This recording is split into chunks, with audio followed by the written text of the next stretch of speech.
Praise the lord. అందరికీ వందనాలు. ఉదయకాలం ప్రభువుని ఆరాధించడానికి ఈ విధంగా మన స్థలాల్లో చేరి రావడానికి, ఈ లైవ్ ద్వారా ప్రభువుని ఆరాధించడానికి సత్యవంతుడు, మన పాప విమోచకుడు, మన ఆత్మరక్షకుడు, మానవ కోటి జగద్రక్షకుడు ఆయన యేసుక్రీస్తు ప్రభువారిని స్తోత్రించి ఆరాధిస్తున్నాం. ఈ సమయంలో మీరందరూ చేరినందుకు ప్రభువుని స్తుతిస్తున్నాం. ఎవరైనా చేరవలసిన వారు ఉంటే చేరండి. సమయమును సద్వినియోగం చేసుకుని దేవుని నామాన్ని మనం మహిమపరుద్దాం. ప్రార్థనతో మరి ఈ ఆరాధన కార్యక్రమాన్ని ప్రారంభిద్దాం. ప్రేమ కలిగిన మా తండ్రి, పరిశుద్ధుడు అయిన నమ్మకమైన మా దేవ, ఈ ఘనమైన ఉన్నతమైన నామాన్ని బట్టి నీకు వందనాలు. ఈ కుమారుడు మా ప్రభువును రక్షకుడైన యేసుక్రీస్తు వారి అత్యున్నతమైన ఘనమైన శ్రేష్టమైన హెచ్చించబడిన పేరిట ఈ యొక్క తండ్రి ఉదయకాలంలో ప్రభు దినములో సజీవులుగా నీ సాన్నిధ్యంలో చేరడానికి మీరు మాకు ఇచ్చిన తరుణాన్ని బట్టి మీకు స్తోత్రాలు. మేము ఏపాటి వారం, మా జీవం ఏపాటిది, అంతలో కనబడి అంతలో మాయమయ్యే ఆవిరితో సమానమైన మా జీవితాలను మీరు కనికరించి ఈ కృపలో జ్ఞాపకం చేసుకుని సజీవుల లెక్కల్లో ఉంచినందుకే నీకు స్తోత్రాలు. మే నెలలోని తీసుకొచ్చి దేవా మా ప్రియమైన తండ్రి ఈ పరిశుద్ధమైన నామం పేరిట ఈ 10వ దినములోకి చేర్చినందుకే నీకు స్తోత్రాలు, వందనాలు చెల్లిస్తున్నాం. మేమేమై ఉన్నామో కేవలం ఉచితమైన కృప, నీ దయ, నీ వాత్సల్యతను ఎరిగి ఈ పాదములు ఏదో సాష్టాంగపడి నమస్కరించి నిన్ను ఆరాధిస్తున్నాం. తండ్రి మా ప్రభువా, లోకమంతా దాదాపు 220 దేశాల్లో భయంకరమైన పరిస్థితులు ఏర్పడి ప్రభువా మా చుట్టూ మరణము ప్రయాణము చేయుచున్న కాలములో మమ్మల్ని ఇంతవరకు మీరు కాపాడి సజీవుడు సర్వశక్తిమంతుడు అయిన నిన్ను ఆరాధించే భాగ్యాన్ని మీరు మాకు ఇచ్చినందుకే మీకు స్తోత్రాలు, వందనాలు చెల్లిస్తున్నాం. తండ్రి దాదాపు మరి మా ప్రభువా భారతదేశంలో 60,000 మంది ఈ కోవిడ్తో మరి గురైనారని వింటూ ఉన్నాం. మా ప్రభువా చాలా మంది ఈ లోకాన్ని విడిచిపెట్టిన వారు కూడా ఉన్నారు. దేవాని దయగలిగిన నామం పేరిట ఈ కృపలో మమ్మల్ని జ్ఞాపకం చేసుకుంటూ దూరం కాపాడారు, మీకు వందనాలు. దేవా నీవు తప్ప మాకు ఇంకెవరు ఆశ్రయం లేరు, కాపాడేవారు లేరు, భద్రపరిచేవారు లేరు. ఈ భయంకరమైన విపత్తు నుండి తప్పించగలిగిన వారు లేరు. మా విశ్వాసం, మా నిరీక్షణ, మా యొక్క దృష్టి మీ పైన ఉంచి మీ వైపే చూస్తుండగా కనికరించి నడిపించండి. ఆరాధన పరిచర్య అంతట్లో కూడా మీరు మాకు తోడేయండి. మీరే మహిమ ఘనత ప్రభావాలు పొందడం యేసుక్రీస్తు వారి దివ్య నామం స్తోత్రించి ప్రార్థించి బ్రతిమిలాడి వేడుకుంటున్నాను తండ్రి, ఆమేన్. సమయంలో కీర్తన పుస్తకంలో నుండి 28వ పాట పాడతాం. పాత కీర్తన పుస్తకంలో 28, కొత్త దానిలో 58 ఈ పాట. కొత్త దానిలో 58వ పాట, పాత దానిలో 28 మనం పాడుకుంటాం. పరిశుద్ధ పరిశుద్ధ పరిశుద్ధ ప్రభువా అనే కీర్తన మనం పాడుకుంటాం. పరిశుద్ధ పరిశుద్ధ పరిశుద్ధ ప్రభువా, పరదూతలై నిన్వాని పగలరా, పరదూతలైనా పరదూతలై మరదూతలైనా అని పగలరా, విశుద్ధ జన పరమాత్మరు పరిశుద్ధ జన పరమాత్మరు నిరూపమా బల బుద్ధి నీతి ప్రభావం, నిరూపమా బల బుద్ధి, నిరూపమా బల బుద్ధి, నిరూపమా బల బుద్ధి నీతి ప్రభావం, పరిశుద్ధ తనయుడ నరరూపధారుడ పరిశుద్ధ తనయుడ నరరూపధారుడ నరులను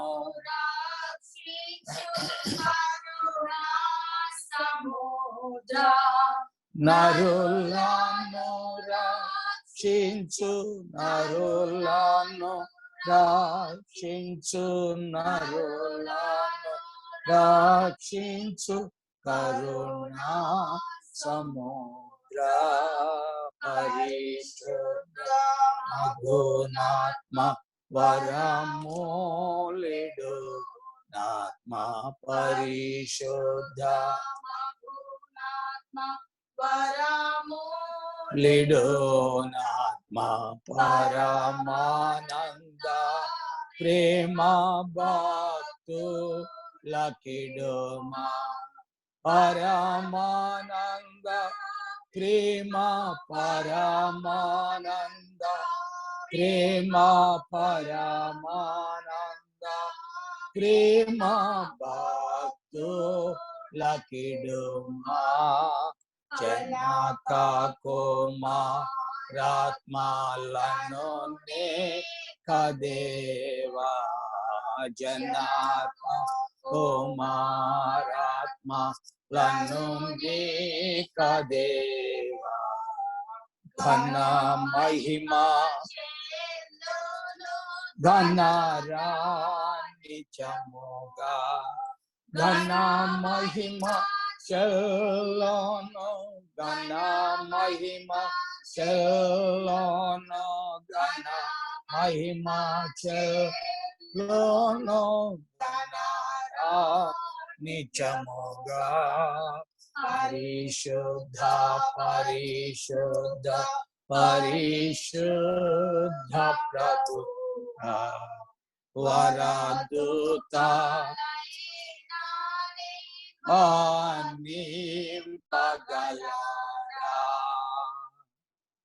మరొక పాట కూడా మనం పాడతాం. మరి పాత విస్తలో నుండి 32 ఇది కొత్త చిన్న కీర్తన పుస్తకంలో కూడా ఉంటుంది. దాని సంఖ్య దయచేసి మీరు చూసుకోండి. పెద్ద కీర్తన పుస్తకాలు కనున్నట్లయితే 84 మనం పాడుకుంటాం. 32 పెద్ద కీర్తన పుస్తకం 84. మరి కొత్త చిన్న కీర్తన పుస్తకంలో దాని సంఖ్య మీరు చూడాలని మనం చేస్తున్నాం. యేసు పరిశుద్ధ నామమునకు ఎప్పుడు అధిక స్తోత్రమే అనే కీర్తన మనం పాడు. యేసు పరిశుద్ధ నామమునకు ఎప్పుడు అధిక స్తోత్రమే. యేసు పరిశుద్ధ నామమునకు ఎప్పుడు అధిక స్తోత్రమే. ఇహ పరమున మేలైన నామము శక్తి గల్గినటి నామమిది. ఇహ పరముల మేలైన నామము శక్తి గల్గినటి నామమిది. పరిశుద్ధులు స్తుతించు నామమిది. పరిశుద్ధులు స్తుతించు నామమిది.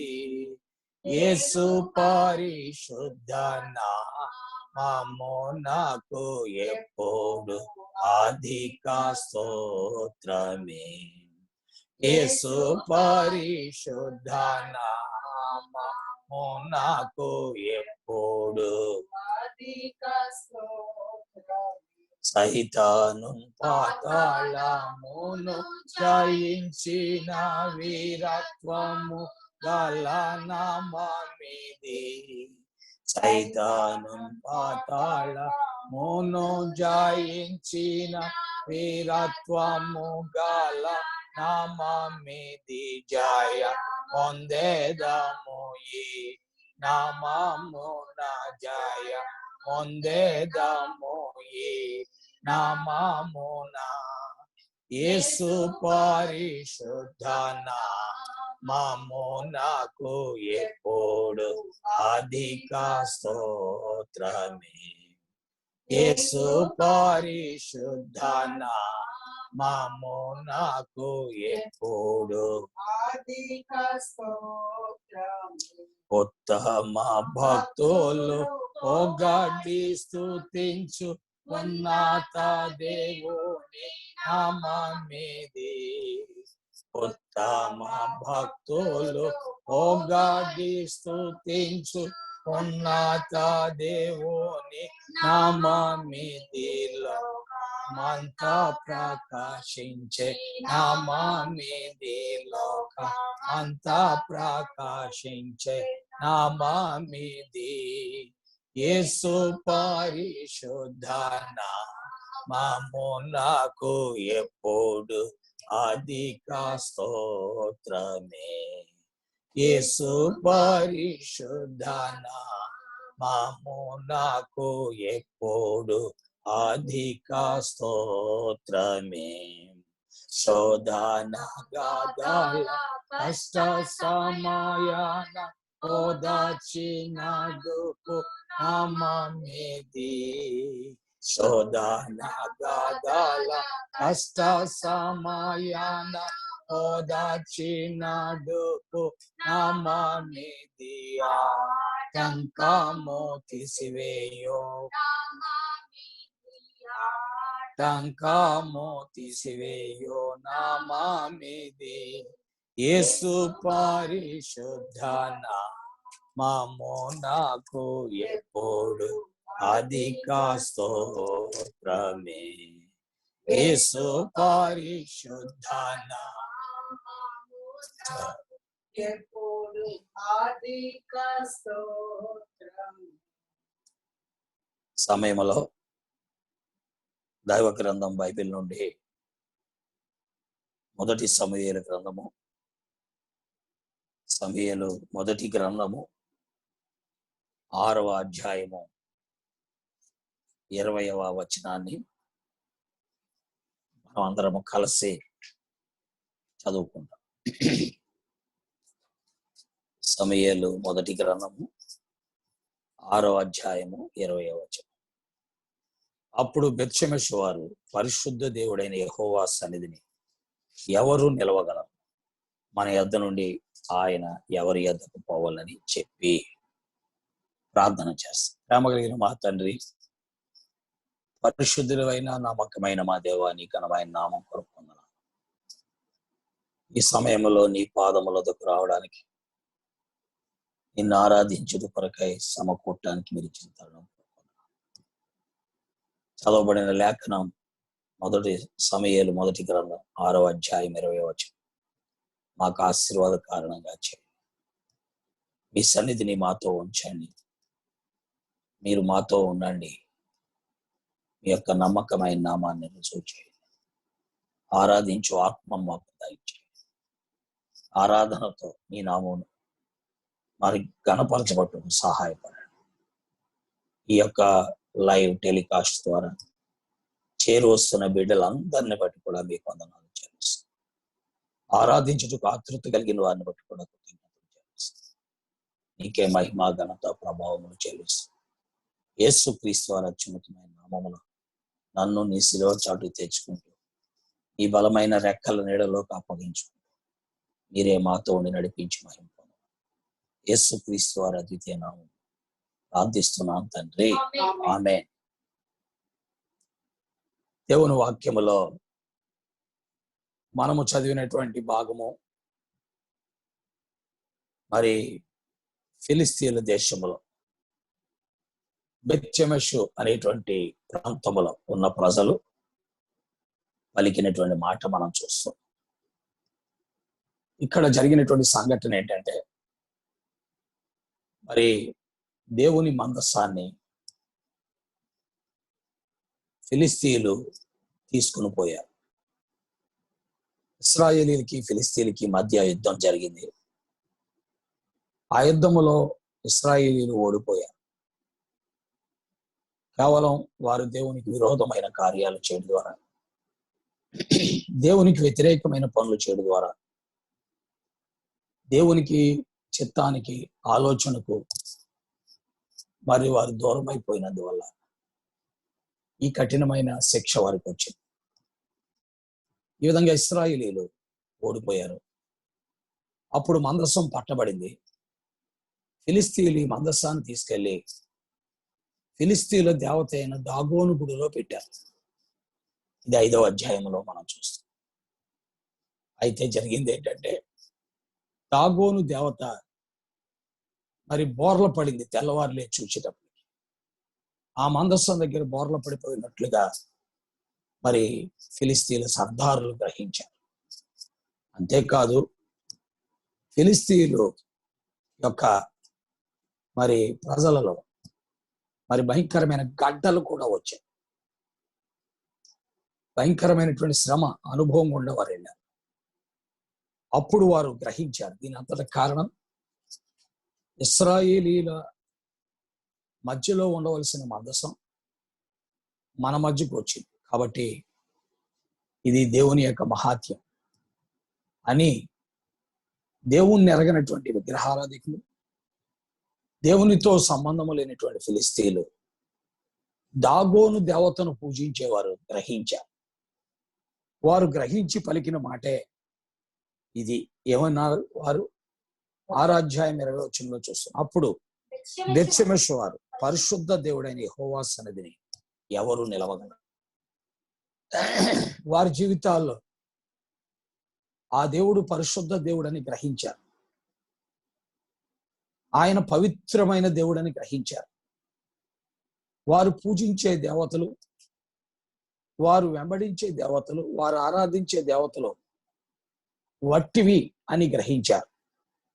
ఎందుకనగా దేవుని వాక్యములో కీర్తన గ్రంథం 96వ అధ్యాయంలో మనం చూస్తున్నాం. అక్కడ రాయబడిన మాట ఏంటంటే 97వ అధ్యాయము 7వ వచనం, వ్యర్థ విగ్రహములను బట్టి అతిశయపడుచు చెక్కిన ప్రతిమలను పూజించు వారందరూ సిగ్గుపడదు. సకల దేవతలు ఆయనకు నమస్కారం చేయాలి. కాబట్టి దాగోను దేవత బోర్ల పడి ఆయనకి నమస్కారం చేసి, కాబట్టి అప్పుడు ఆ యొక్క ఫిలిస్తీయుల ప్రజలు గ్రహించి ఈ పరిశుద్ధ దేవుని ఎదుట సన్నిధిని నిలవగలవాలి ఎవరన్నారు అంటే మన దేవుడు పరిశుద్ధుడు. ఇలాగా ఈ రోజున నువ్వు గ్రహించినా గ్రహించకపోయినా పరిశుద్ధుడే. ఆయన రోషము కలిగిన దేవుడు. ఆయన క్యారెక్టర్, ఆయన క్వాలిటీ, ఆయన యొక్క స్వభావ లక్షణం పరిశుద్ధత. ఆయన ఎంత ప్రేమ కలిగిన వాడో అంత పరిశుద్ధుడు కూడా. ఆయన పాపమును సహించలేనివాడు, అపవిత్రతను సహించలేనివాడు. ఆయనలో చీకటి ఎంత మాత్రమును లేదని యోహాను రాసిన మొదటి పత్రిక 1వ అధ్యాయం 5వ వచనంలో అపోస్తులైన యోహాను మాట్లాడాడు. దేవుడు వెలుగై ఉన్నాడు, ఆయన యందు చీకటి ఎంత మాత్రమును లేదన్నాడు. ఆ పరిశుద్ధ దేవుని ఎదుట దాగోను దేవత సాష్టాంగపడి నమస్కరించింది. ఫిలిస్తీయుల సర్దారులు, ఫిలిస్తీయులు ఏమన్నారంటే, పరిశుద్ధ దేవుడైన యెహోవా సన్నిధిని నిలవగలవారెవరు? చాలా మంది ఆయన నమ్మనవారు, ఆయన్ని ఎరగని వారు, ఆయన్ని పూజించిన వారు, ఆయనను ఆరాధించిన వారు ఆయన పరిశుద్ధ దేవుడని గ్రహిస్తున్నారు. చేరువచ్చిన విశ్వాసులారా, ఆరాధికులారా, నువ్వు గ్రహించావా? నువ్వు ఆరాధించే దేవుడు పరిశుద్ధ దేవుడని, నువ్వు ఆరాధించే దేవుడు పరిశుద్ధుడని నువ్వు ఎరిగావు. దేవుని వాక్యములో ఇశ్రాయేలీయులకి దేవుడు బయలుపరుచుకున్న విధానం మనందరికీ తెలుసు. లేవీకాండం 11వ అధ్యాయం 45వ వచనములో ఆ దేవుడు ఏమన్నా అంటే, ఈ దేవుని వాక్యములో మనం చూస్తాం. ఇశ్రాయేలీయులతో ఆయన చెప్పాడు. ఏమని చెప్పాడు? దేవుని వాక్యములో స్పష్టముగా ఆయన మాట్లాడుతూ పలికిన మాట 45వ వచనంలో మనం చూస్తున్నాం. నేను మీకు దేవుడునైనటు ఐగుప్తుల నుండి మిమ్మల్ని రప్పించిన యెహోవా, నేను పరిశుద్ధుడను అన్నాడు. ఆయన ఏమన్నారంటే, నేను పరిశుద్ధుడను, కాబట్టి నా సన్నిధికి అపవిత్రతతో మీరు రాకూడదు. ఎందుకంటే లేవీకాండం 10వ అధ్యాయం 1వ వచనాల్లో చూస్తుంటే, వారు యెహోవా ఆజ్ఞాపించని వేరొక అగ్నిని దేవుని సన్నిధికి తీసుకొచ్చారని మనం చూస్తున్నాం. ఎవరు వీరు? అహరోను కుమార్ నాదాబు, అబీహు అనేవారు తమ తమ దుపార్లు తీసుకొని వాటిలో నిప్పులుంచి వాటి మీద మరి ధూపద్రవ్యం వేసి యెహోవా తమకు ఆజ్ఞాపింపని వేరొక అగ్నిని ఆయన సన్నిధికి తెచ్చారు. దేవుడు వెంటనే వారిని అక్కడ కాల్చేశారు. పిల్లరా, దేవుని పరిశుద్ధమైన సన్నిధికి దేవుడికి ఇష్టం లేని మనం తేవటాకు లేదు. దేవుడు ఇష్టపడే వారిగా మనం ఉండాలి. కాబట్టి దేవుడు పరిశుద్ధుడు. ఆయన పరిశుద్ధత ఎంతో విలువైనటువంటి. అందుకే దేవుని వాక్యములో మనం చూస్తూ ఉన్నట్లయితే ఎంతో స్పష్టముగా గ్రంథములో లిఖితమైన మాటలు మనం చూడగలం. ఆయన పరిశుద్ధుడు అనే విషయాన్ని దేవుని వాక్యములో కెరూబులు, శరాపులు మాట్లాడుతున్నారు. ఎందుకనగా ప్రకటన గ్రంథం 4వ అధ్యాయములో మనం చూస్తుంటే కోటాను కోట్ల దేవదూతల సమూహం ఆయన సింహాసనము చుట్టూ ఆవరించి ఉన్నాయి. 24 పెద్దలు ఆయన సింహాసనం ఎదుట ఉన్నారు. ఆ సమయంలో 2 రెక్కలతో తమ ముఖాన్ని కప్పుకుంటూ, 2 రెక్కలతో తమ పాదాలను కప్పుకుంటూ, 2 రెక్కలతో ఎగురుచు మానక రాత్రింబగళ్ళు కూడా మరి ఆ శరాపులు పరిశుద్ధుడు పరిశుద్ధుడు పరిశుద్ధుడని మానక రాత్రింబగళ్ళు ఆ ప్రభువుని ఆరాధిస్తున్నారు. దేవుని వాక్యం వింటున్న ప్రజలారా, మనము ఆరాధించే దేవుడు పరిశుద్ధుడు. ఆయనలో చీకటి ఎంత మాత్రము లేదు. ఆయన పాపమును చూడలేడు, పాపమును మరి చెయ్యలేడు. అందుకే దేవుని వాక్యములో మనం చూస్తున్నాం. ఆయన మరి దేవుని వాక్యములో మనం చూస్తుంటే ఆయనలో పాపము లేదు. అందుకనే దేవుని వాక్యములో మనం చూస్తున్నట్లయితే ఆ దేవుడు పరిశుద్ధుడు అని స్పష్టముగా వ్రాయబడింది. ఇలాంటి పరిశుద్ధ దేవుడు పాపిని చేర్చుకోగలడా? పాపిని ఆయన వద్దకు చేర్చుకోగలడా? అసాధ్యం. ఎందుకనగా యెషయా గ్రంథం 57వ అధ్యాయం 15వ వచనంలో చూస్తున్నాం. మహాగణుడు, మహోన్నతుడు, పరిశుద్ధుడు, నిత్య నివాసి, మహా ఉన్నతమైన పరిశుద్ధ స్థలాల్లో నివసించేటువంటి వాడు ఆయన. మహా ఉన్నతమైన పరిశుద్ధ స్థలాల్లో నివసించేవాడు ఆయన.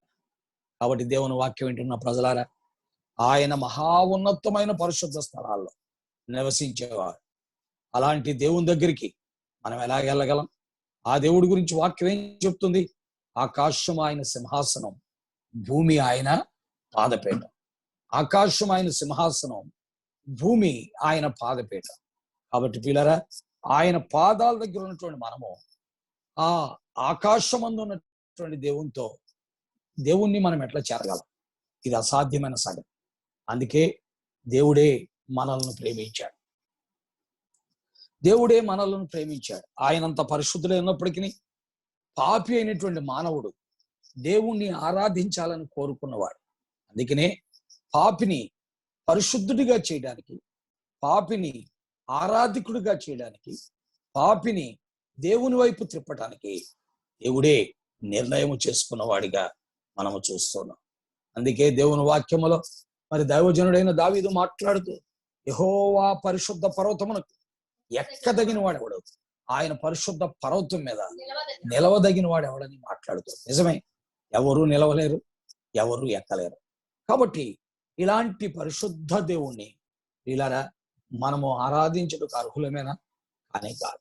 ఎందుకనగా శరాపులే ఆరాధించుటకు అనర్హులుగా ఎంచుకొని 2 రెక్కలతో ముఖాన్ని కప్పుకుంటూ, 2 రెక్కలతో పాదాలు కప్పుకుంటూ, 2 రెక్కలతో ఎగురుతూ ఆయన నామాన్ని మరి పరిశుద్ధుడు పరిశుద్ధుడు పరిశుద్ధుడని స్తోత్రిస్తూ ఉన్నాయి.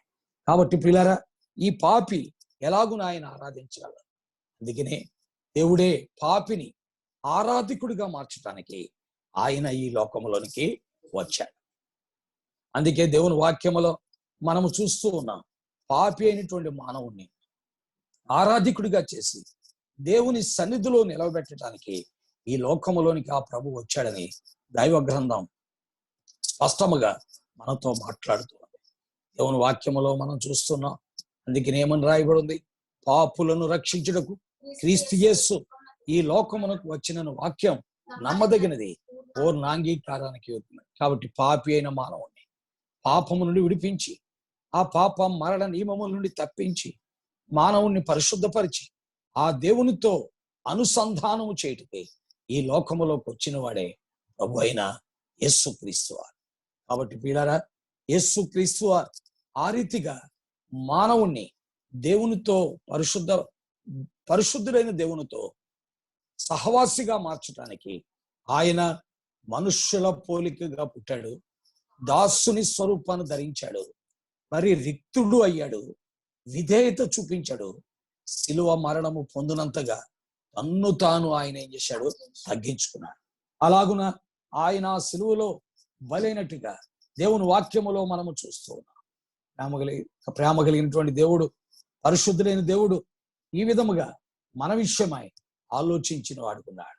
ఇలా మన పాపం గురించి మనం ఆలోచించలా, మన అక్రమం గురించి మనం ఆలోచించలా, మన దౌర్భాగ్యమైన దిక్కుమాల స్థితి గురించి మనం ఏనాడు ఆలోచించలా. అయితే మనం నిర్మాణకుడు తన స్వరూపమందు తన పోలిక చొప్పున నిర్మాణం చేసుకున్న ఆ పరిశుద్ధ దేవుడు మనల్ని విడిచిపెట్టుకోలేక ఆయన మన విషయమై ఆలోచన చేసి ఈ లోకములోనికి వచ్చాడని దేవుని వాక్యములో మనం చూస్తున్నాం. ప్రియమైన దేవుని బిడ్డలారా, అలాగున ఆయన శిలువ మరణము పొందినంతగా తన్ను తాను తగ్గించుకుని హెబ్రీయులకు రాసిన పత్రిక 13వ అధ్యాయం 12వ వచనం ప్రకారం ఆయన ప్రజలను పరిశుద్ధపరచుటకై ఆయన గవిని వెలుపట శ్రమ పొందాడని హెబ్రీ 13:12లో మనము చదువుతున్నాం. కాబట్టి ప్రభు అయిన యేసుక్రీస్తు వారు తన స్వరక్తము చేత ప్రజలను పరిశుద్ధపరచుటకై గవిని వెలుపట శ్రమ పొందాడు. నిజమే, మన జీవితాలు పాపము నుండి విడుదల పొందాలంటే ఆ దేవుడు మానవుడై రక్తము చిందిస్తే తప్ప మనం పరిశుద్ధపరచబడం.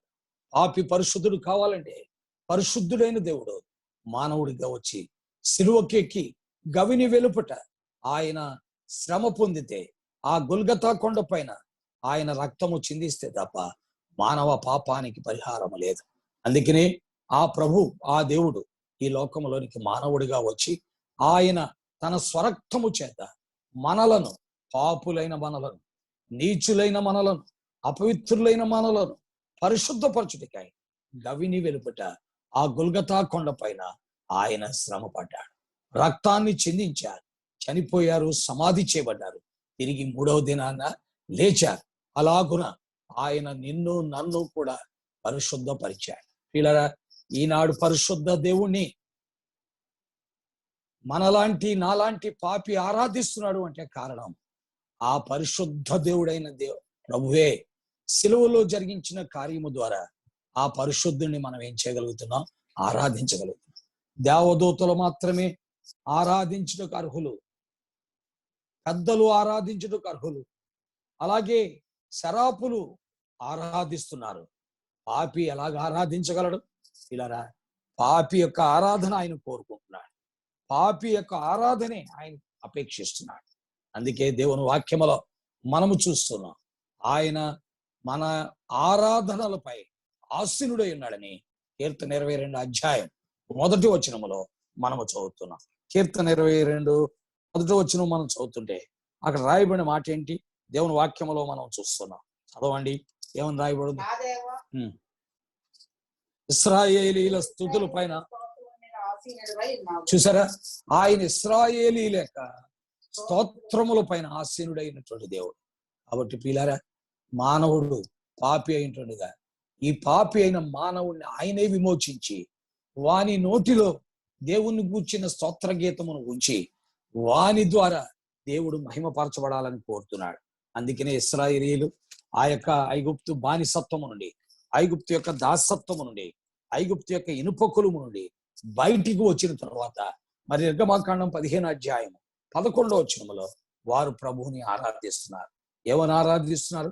నీ వేల్పులలో నీ వంటి వాడెవడు, పరిశుద్ధతను బట్టి నువ్వు మహనీయుడు, స్తుతి కీర్తనను బట్టి పూజ్యుడు, అద్భుతములు చేయవాడు, నీ వంటి వాడెవడు అని చెప్పి నీ దక్షిణ హస్తము చాపితివి, భూమిని వారిని మింగివేశాను, నీ విమోచించిన ఈ ప్రజలు నీ కృపచేత తోడుకొని పోతివి, నీ బలము చేత వారిని నీ పరిశుద్ధాలయమునకు నడిపించింది. చూసారా, నీ బలము చేత వారిని పరిశుద్ధాలయమునకు నడిపించారు. కాబట్టి ఈ విధముగా వారు ప్రభు సన్నిధిలో చేరి ఆయన నామాన్ని ఆరాధిస్తూ ఉన్నారు. కాబట్టి ప్రభు బిడ్డలారా, ఈ ఉదయ కాలంలో చేరి వచ్చిన మనము కూడా ఆయన పరిశుద్ధ పాదముల ఎదుట సాగిలపడాలి. కీర్తన గ్రంథం 99వ అధ్యాయంలో మనం చూస్తున్నాం. ఏమని రాయబడి చదవండి. కీర్తనలు 99వ అధ్యాయం దేవుని వాక్యములో మరి 5వ వచనం మనం చదువుతున్నాం. మన దేవుడైన యెహోవాను గణపరచుడి, ఆయన పాదపీఠము ఎదుట సాగిలపడుడి, ఆయన పరిశుద్ధుడు. ప్రియులారా, మన దేవుడైన యెహోవాను గణపరచుడి, ఆయన పాదపీఠము ఎదుట సాగిలపడుడని కీర్తన 99వ అధ్యాయము 5వ వచనములో మనం చూస్తున్నాం. అక్కడ చేరు వచ్చిన బిడ్డలారా, ఈ ఉదయ కాలంలో ప్రభువుని ఆరాధిస్తాకు వచ్చాం. మనం ఆరాధించే దేవుడు అసమానుడైనటువంటి దేవుడు, పరిశుద్ధుడైనటువంటి దేవుడు, మహా ఉన్నతమైన పరిశుద్ధ స్థలాల్లో నివసించేటువంటి వాడు. ఆయన పరిశుద్ధతను, ఆయన పవిత్రతను, ఆయన వెలుగును చూడలేక ఒప్పుకుంటూ ఆరాధించిన శరాపులను మనం చూచాం. అలాంటి పరిశుద్ధుడు మన ఎడల తన ప్రేమను కుమ్మరించాడు. పాపి అయినటువంటి మనలను ఆయన ప్రేమించి మన కొరకే గవిని వెలుపుట తన స్వరక్తమును చిందించి పరిశుద్ధపరచుటకై ఆయన ఈ లోకములోకి వచ్చాడు. అలాగున ఆయన మనలను పరిశుద్ధపరిచాడు. దేవుని వాక్యములో మనం చూస్తున్నట్లయితే ఎంతో స్పష్టముగా వ్రాయబడింది. ఏమని రాయబడి ఉంది చదవండి. మరి హెబ్రీయులకు రాసిన పత్రిక 10వ అధ్యాయం 19వ వచనములో మనం చూస్తూ ఉన్నాం. ఎంతో స్పష్టముగా అక్కడ రాయబడిన మాట మనం గమనిస్తుంటే, రాయబడిన మాట ఏమని రాయబడి ఉంది? యేసు నూతనముగా మనకు ఏర్పరిచిన మార్గం అని దేవుని వాక్యములో మనం చూస్తున్నాం. సహోదరులారా, యేసు మనకు ప్రతిష్ఠించిన మార్గమును అనగా నూతనమైనది, జీవము గలది, ఆయన శరీరమును తెర ద్వారా ఏర్పరచబడిన మార్గమున ఆయన రక్తం వలన పరిశుద్ధ స్థలమందు ప్రవేశించుటకు మనకు ధైర్యము కలిగి ఈ రోజున ఆయన పరిశుద్ధ స్థలములో చేరి ఆయన ఆరాధించే భాగ్యం, ఆయనకు జిహ్వాఫలము అర్పించే భాగ్యం ఈ పాపులకు దేవుడు అనుగ్రహించాడు. కాబట్టి ఆయన పరిశుద్ధమైన సన్నిధిలో చేరి ఆయన నామమును ఆరాధించబోదు. కొన్ని నిమిషాలు ప్రభువుని స్తోత్రిస్తాం, ప్రభువుని ఆరాధిస్తాం, ప్రభువు నామాన్ని కనపరుస్తాం. ప్రేరేపించబడిన వారు ఒకరి తర్వాత ఒకరు ప్రభువుని స్తోత్రించండి, ప్రభువుని ఆరాధించండి, ప్రభు నామమును కీర్తించండి. తీసుకుని వచ్చును గాక. ఆమె ప్రభా, నీ పునరుద్ధాన జన్మన ప్రభానైనా నేను నీ పరిశుద్ధ సన్నిధిలోనికి తండ్రి ధైర్యంగా ప్రవేశించి ప్రభా, ఆత్మదేవుడు అయిన నిన్ను, మహాపరిశుద్ధుడైన నిన్ను ప్రభా, పరిశుద్ధతతో, యథార్థతతో, నీతితో ప్రభా నిన్ను ఆరాధించుటకు, నీ నామమును గొప్ప చేయటకు తండ్రి ప్రభా నాయన, మరి నీ పరిశుద్ధ పాదపీఠం మీద సాగిల పడడానికి నాకు ఇచ్చిన కృపను బట్టి ప్రభా నైనా, ధైర్యమును బట్టి ప్రభా నీకెంతగానో వందనములు, స్తుతులు, స్తోత్రములు చెల్లిస్తున్నాను తండ్రి ప్రభా. మరి పాప లోకంలో తండ్రి మరి జన్మించి ప్రభా నా పాపంలోనే జీవిస్తూ చివరకు నరకమునకు వెళ్ళవలసి నన్ను ప్రభా, దేవాది దేవుడు అయిన నీవు తండ్రి నన్ను కరుణించి కటాక్షించి ప్రభా, నేను నరకమునకు నిత్యాగ్ని ఉండటముకు వెళ్ళటము నీకు ఇష్టం లేదు. కాబట్టి ప్రభానైనా మరి ఆకాశం మందు తండ్రి ప్రభానైనా నాయన నువ్వు పరిశుద్ధ స్థలంలో ఉంటూ ప్రభానైనా నీ పరిశుద్ధతను, నీ తండ్రిని, నీ దూతల ఆరాధనను సమస్తమును విడిచిపెట్టి ప్రభా మరి భూలోకమునకు వచ్చి నేను పొందవలసిన పాప శిక్ష యావత్తు నా కొరకు దేవాది దేవుడు నీవు తండ్రి అనుభవించి నీ శరీరం అను తెర ద్వారా తండ్రి ప్రభా నా కొరకు తండ్రి నాయన నువ్వు ఏర్పాటు చేసిన పరిశుద్ధమైన ప్రభా నైనా ఈ రక్షణ మార్గమును బట్టి ప్రభా నీకెంతగానో వందనములు, స్తుతులు, స్తోత్రములు చెల్లిస్తున్నాం తండ్రి ప్రభా. నా కొరకు తండ్రి మార్గమును ఏర్పాటు చేసి ధైర్యముగా ప్రభా ఈ మార్గము ద్వారా నాయన నీ శరీరమును తెర ప్రభ చినిగిపోట ద్వారా నేను ధైర్యముగా నీ పరిశుద్ధ స్థలంలోనికి చేరి నిన్ను స్తుతించుటకు, ఆరాధించుటకు, నిన్ను ఘనపరచుటకు, నిన్ను గొప్ప చేయుటకు ప్రభా మీరు నాకు ఇచ్చిన ఆధిక్యతను బట్టి నీకెంతగానో వందనములు, స్తుతులు, స్తోత్రములు చెల్లిస్తున్నాను తండ్రి. అనేకులకు లేని ప్రభా గొప్ప ధన్యతను నాకు అనుగ్రహించిన తండ్రి. యెహోవా తమకు దేవుడుగా గల జనులు ధన్యులని చెప్పి ప్రభా మరి హిందూ దేశంలో తండ్రి మరి భారతదేశంలో పుట్టి ప్రభా మరి వీరందరూ తండ్రి ప్రభా నైనా సృష్టికర్తమైన నిన్ను మరిచి సృష్టమునే పూజిస్తూ ఉంటానుగా తండ్రి. నన్ను నా పితరులను ప్రభా మీరు కరుణించి కటాక్షించి తండ్రి నీ బిడ్డలైన వారిని మరి మా దేశమునకు ప్రభునైనా మా రాష్ట్రంనకు మా జిల్లాకు పంపి ప్రభా నీ సత్య సువార్తను ప్రభా ప్రకటించడం ద్వారా తండ్రి మరి మా పితరులను నువ్వు రక్షించుకొని ప్రభా ఈ సమయంలో నేను కూడా తండ్రి నిన్ను స్తుతించుటకు ప్రభా నిన్ను ఆరాధించుటకు నిన్ను గొప్ప చేయుటకు తండ్రి నాకు ఇచ్చిన తరుణమును బట్టి ప్రభా నీకు ఎంతగానో వందనములు స్తుతులు స్తోత్రములు చెల్లిస్తున్నాను తండ్రి. నీవైతే ప్రభా గొప్ప దేవుడు తండ్రి ప్రభా, వేల్పులలో నీకు సముడు ఎవరూ లేరు ప్రభానైనా. నీవే నిజమైన దేవుడు తండ్రి, నిత్య జీవమునిచ్చే దేవుడు నీవే ప్రభానైనా. నాయన నన్ను తండ్రి మరి ప్రభా నాయన మరి పరలోకమును చేర్చే మార్గము నీవే అన్నందుకు నీకే వందనములు స్తోత్రం చెల్లిస్తున్నాం తండ్రి. నేనే మార్గమును సత్యమును జీవమునే ఉన్నానని చెప్తూ ప్రభా నాయన మా ప్రభా నాయన నీ పరిశుద్ధ మార్గంలో తండ్రి మీరు నన్ను నడిపించిన విధానాన్ని బట్టి ప్రభా నీ చేతిని పట్టుకొని ప్రభా నాయన మీరు నన్ను పట్టుకొని ఈ లోకంలో మీరు నన్ను నడిపిస్తున్న విధానాన్ని బట్టి ప్రభా నీ పరిశుద్ధ వాక్యం ద్వారా ఆయాసంలో నాతో మాట్లాడుతూ ప్రభానైనా నన్ను ప్రభానైనా మన ప్రోత్సాహపరుస్తూ ధైర్యపరుస్తూ ప్రభా ఈ లోకంలో మీరు నన్ను నడిపిస్తున్న విధానాన్ని బట్టి నాకు ఇచ్చిన సంఘమును బట్టి సహవాసమును బట్టి దైవదాసుని బట్టి కూడా నీకెంతగానో వందనములు స్తుతులు స్తోత్రం చెల్లిస్తున్నాం తండ్రి.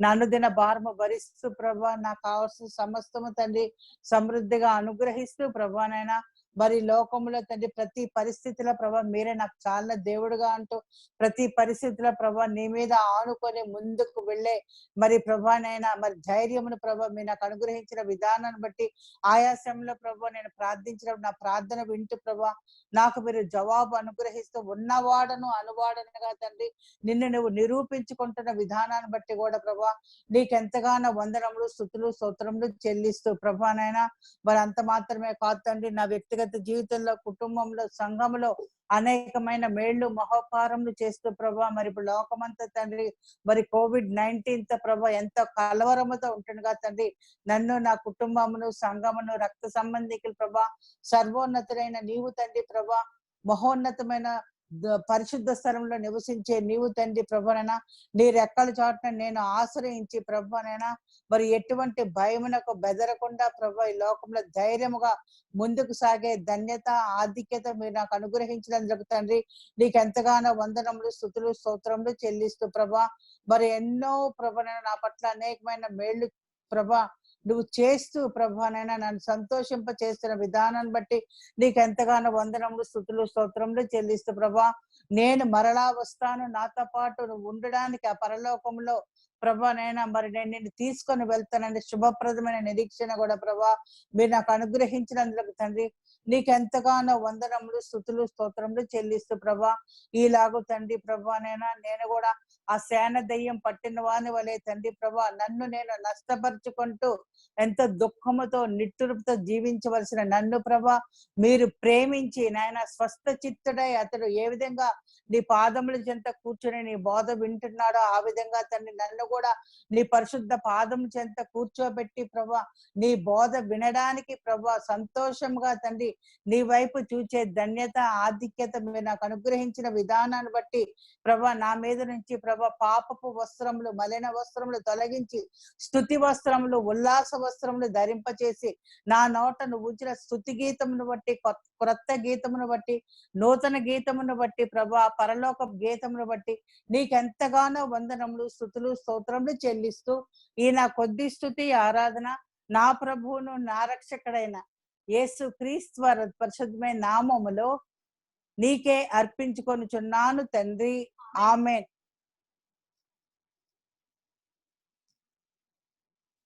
And everlasting Father, I praise you, I thank you, I worship you, adore you this beautiful morning, Lord. Thank you, Father. Today, I praise you, I thank you, Lord. Thank you for the blessing which you have given me to enter into her holy sanctuary and to sit in your presence only through your blood, Lord. Thank you, Father. Thank you, Lord. Thank you, Jesus, for this great blessing, Lord. Today, I humble myself, Lord. Lord, you humble yourself and you came into this world in the form of flesh and blood, Lord.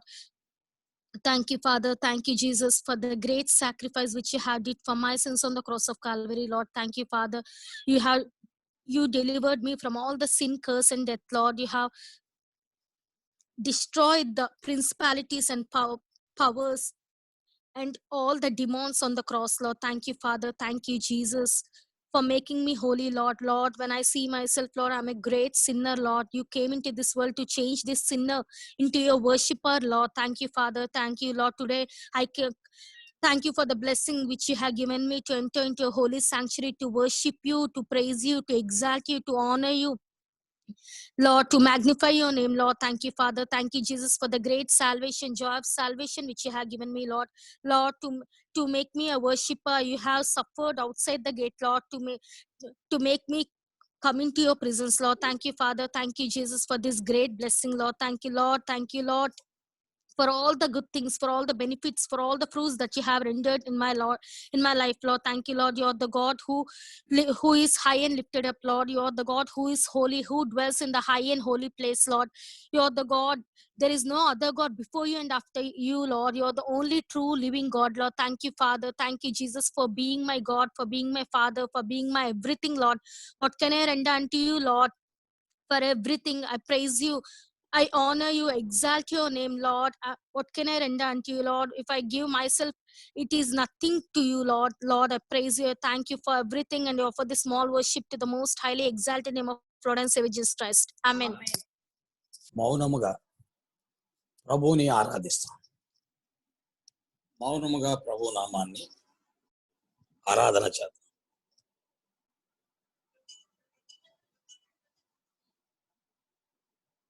రెండు నిమిషాలు మౌనముగా ప్రభుని ఆరాధిస్తాం.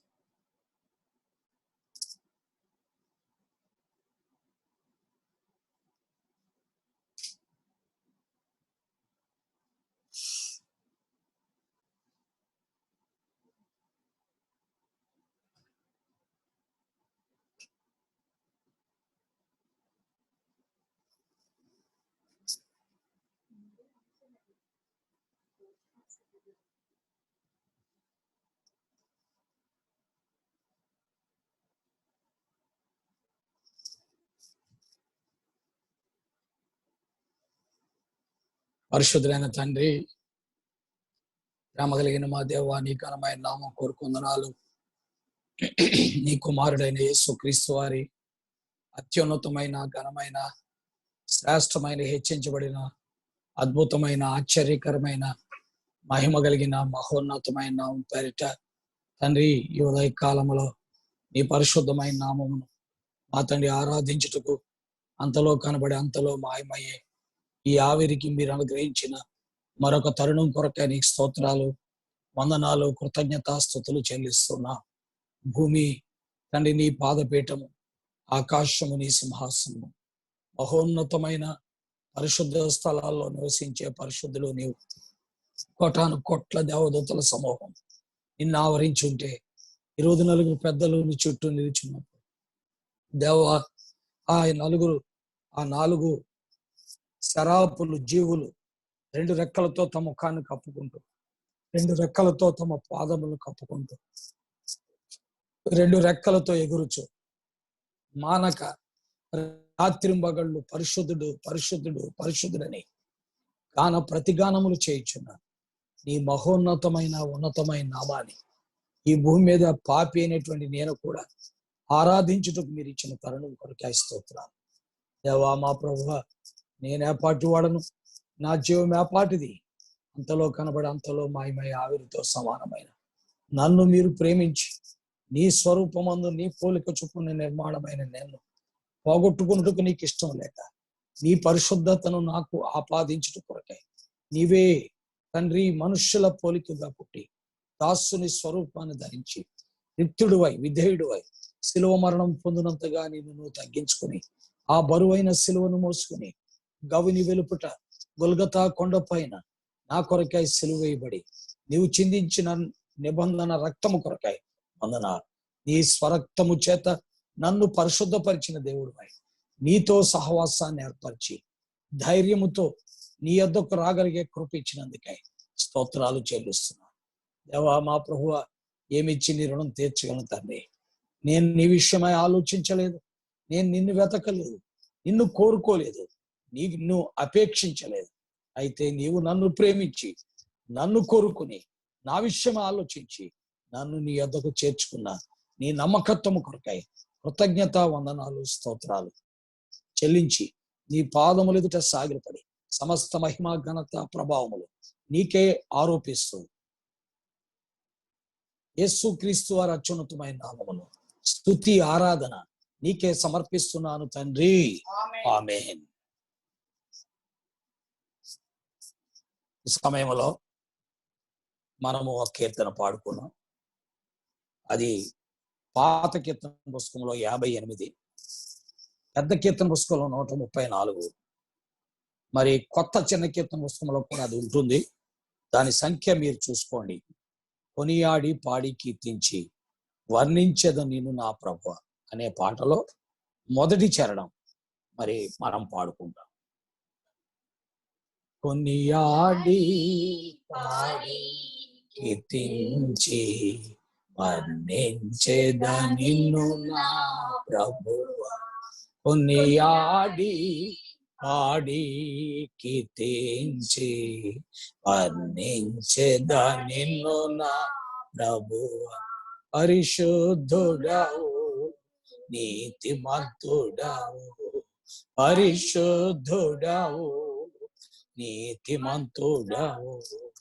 పాపపు వస్త్రము మార్చిన దేవా, పాపపు వస్త్రము మార్చిన దేవా. ప్రాపుగా రక్షణ వస్త్రమిచ్చితివి, ప్రాపుగా రక్షణ వస్త్రమిచ్చితివి.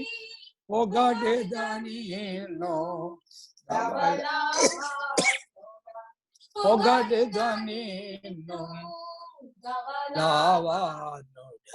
కొనియాడి పాడి కీర్తించి వర్ణించేదా నిన్ను నా ప్రభువా. కొనియాడి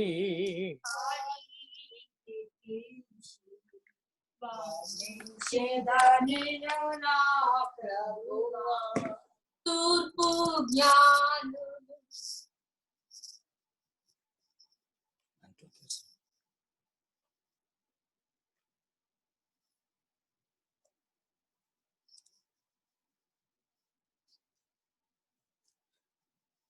సమయంలో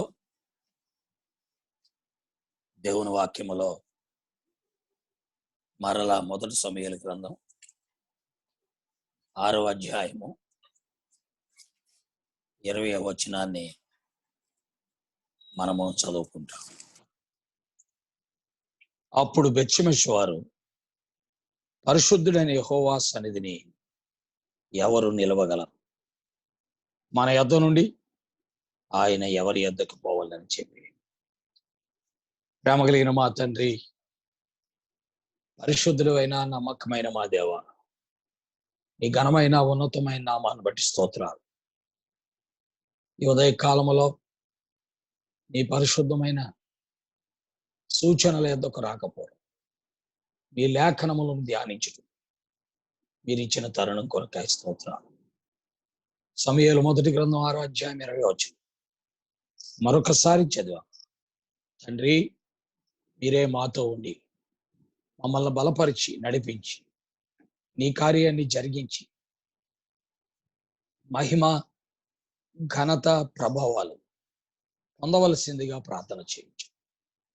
ఈ కనికరం గల హస్తాలకు అప్పగించు. మీరే మాతో ఉండండి, మా మధ్యలో ఉండండి, నీ ఆత్మ సహాయం అనుగ్రహించండి. దేవా, నీ పరిశుద్ధమైన జ్ఞానమును ఆశ్రయిస్తూ నిన్ను నమ్ముతూ నీ మీద ఆధారపడదు నీకే అప్పగించుకుంటూ నన్ను నీ శిలువ చాటు తెచ్చు. యేసుక్రీస్తు వారి దివ్య నామం ప్రార్థిస్తున్నాము తండ్రి, ఆమేన్.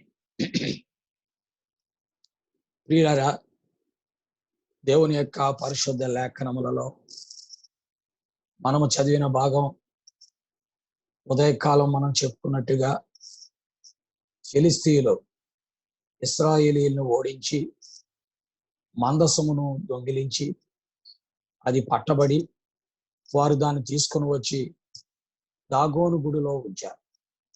అయితే తెల్లవారి చూచేటప్పటికి దాగోను దేవత ఆ ఫిలిస్తీయుల ఆ ఇశ్రాయేలీయుల మందసం ఎదుట బోర్ల పడి ఉన్నట్టుగా మనం చూస్తున్నాం. కాబట్టి ఇశ్రాయేలీల పరిశుద్ధ దేవుని ఎదుట నిలవగలవారు ఎవరు కూడా లేరు. అందుకే సకల దేవతలు ఆయనకి నమస్కారం చేయాలని కీర్తన 97 అధ్యాయం 7వ వచనములో మనము చదువుతున్నాం. ఈ విధముగా దేవుని పరిశుద్ధమైన నామం పేరిట దేవుని యొక్క కార్యము అక్కడ జరిగింది. అది చూచినటువంటి ఫిలిస్తీన్ల దేశంలో ఉన్న బెత్షెమెషు వెంటనే భయపడ్డారు. అందుకే వారు ఏమన్నారంటే, ఈ పరిశుద్ధ దేవుని ఎదుట నిలవగలవారు ఎవరు అని అన్నారు. పిల్లరా, దేవుడికి ఉన్నటువంటి సహజ లక్షణం పరిశుద్ధత. ఆయన ఎంత ప్రేమ కలిగిన వాడో అంత పరిశుద్ధుడు కూడా. కాబట్టి ఆయన ప్రేమిస్తాడు, పరిశుద్ధతను కూడా కోరుకుంటాడు. మనం పరిశుద్ధతను కలిగి ఉండటానికే దేవుడు మానవునికి కొన్ని ఆజ్ఞలు ఇచ్చాడు. ఈ ఆజ్ఞలు గైకొనడం ద్వారా మనము దేవుణ్ణి సంతోష పెడతాం. ఎందుకనగా ఆజ్ఞ అతిక్రమమే పాపము అని దేవుని వాక్యములో రాయబడు. ఆజ్ఞ అతిక్రమమే పాపం. అంటే దేవుడు ఒక నియమాన్ని పెట్టాడు, ఆ నియమాన్ని అతిక్రమించటమే పాపం. ఈనాడు COVID-19 కరోనా వైరస్కి 2 నియమాలు పెట్టారు. మొదటి నియమం మరి మాస్క్, రెండవ నియమం శానిటైజర్, మూడవ నియమం సోషల్ డిస్టెన్స్. ఈ 3 నియమాలు నువ్వు పాటించలేదనుకో COVID-19తో పాటు వెళ్ళిపోతావు నువ్వు కూడా. అది ఎందుకంటే అందుకనే పదే పదే టీవీల్లో అక్కడ ఇక్కడ వార్తాపత్రికల్లో పదే పదే చెప్పేది ఏంటంటే ఇదే. ఈ దినం కూడా చెప్పారు. ఏమని చెప్పారంటే, సోషల్ డిస్టెన్స్ విషయంలో ప్రజలు వెనకబడిపోయి ఉన్నారు. అలాగే మాస్కులు పెట్టుకోవట్ల, అలాగే వారు మరి శానిటైజర్స్ కూడా ఉపయోగించట్ల. ఈ మధ్య కాలంలో మరి యొక్క వైన్ షాప్స్ కూడా తెరిచారు. తెలుగు 2 రాష్ట్రాల్లో వైన్ షాప్స్ తెరవబడ్డాయి. ఈ వైన్ షాప్స్ తెరవబట్టడంతో ప్రజలు మరి అసలు మాస్కుల్లో ఏమీలో ఎలా పడితే అలా తిరుగుతున్నట్టుగా కనబడుతుంది. దీనివల్ల ఈ COVID-19 కరోనా వైరస్ విజృంభించడానికి అవకాశం ఉన్నది. కాబట్టి ప్రియులారా, మరి ఒక నియమం పెట్టినప్పుడు ఆ నియమాన్ని ఖచ్చితంగా మనం ఏం చేయాలి? పాటించాలి. అందుకే దేవుని వాక్యములో ఏమన్నాడంటే ప్రభు, యోహాను రాసిన మొదటి పత్రిక 3వ అధ్యాయములో మనం స్పష్టముగా అక్కడ చూస్తూ ఉన్నాం. ఏమని రాయబడి ఉంది దేవుని వాక్యములో? ఆజ్ఞ అతిక్రమమే పాపము అని 3-4వ వచనములో మనం చూస్తున్నాం. కాబట్టి దేవుని ఆజ్ఞలను అతిక్రమించడమే పాపం. కాబట్టి పరిశుద్ధతను కాపాడుకోవాలి, పరిశుద్ధంగా జీవించాలి అనే వ్యక్తి ఖచ్చితంగా ఆజ్ఞలను అనుసరించాలి. ఆజ్ఞలను గైకొనకుండా నేను పరిశుద్ధతను కలిగి ఉన్నాను, పరిశుద్ధుడైన దేవుడితో సహవాసం చేస్తున్నాను, పరిశుద్ధుడైన దేవుణ్ణి నేను వెంబడిస్తున్నాను అని అంటే అది అబద్ధమవుతుంది. అది దేవుని యొక్క వాక్యమునకు విరోధం అవుతుంది. కాబట్టి దేవుని వాక్యం వింటున్న ప్రియులారా, మన జీవితాల్లో ఆజ్ఞను గైకొనాలి. దేవుడు ఆదాము అవ్వలను ఎంతో ప్రేమించాడు. వారిని ఎంత ప్రేమించాడంటే తన స్వరూపమందు తన పోలిక చొప్పున వారిని నిర్మించి వారి నాసికారంధ్రములలో జీవవాయువును ఊది వారిని జీవాత్మలుగా మార్చి వారికి దేవుడు ఒక ఆజ్ఞ ఇచ్చాడు. మీరు ఈ తోటలో ఉన్న చెట్టు ఫలములన్నిటినీ నిరభ్యంతరంగా తినవచ్చు. ఈ తోటలో ఉన్న చెట్టు ఫలములన్నిటినీ నిరభ్యంతరంగా తినవచ్చు. అయితే తోట మధ్యనున్న మంచి చెడ్డల తెలివినిచ్చే వృక్ష ఫలాలను మీరు తినకూడదు.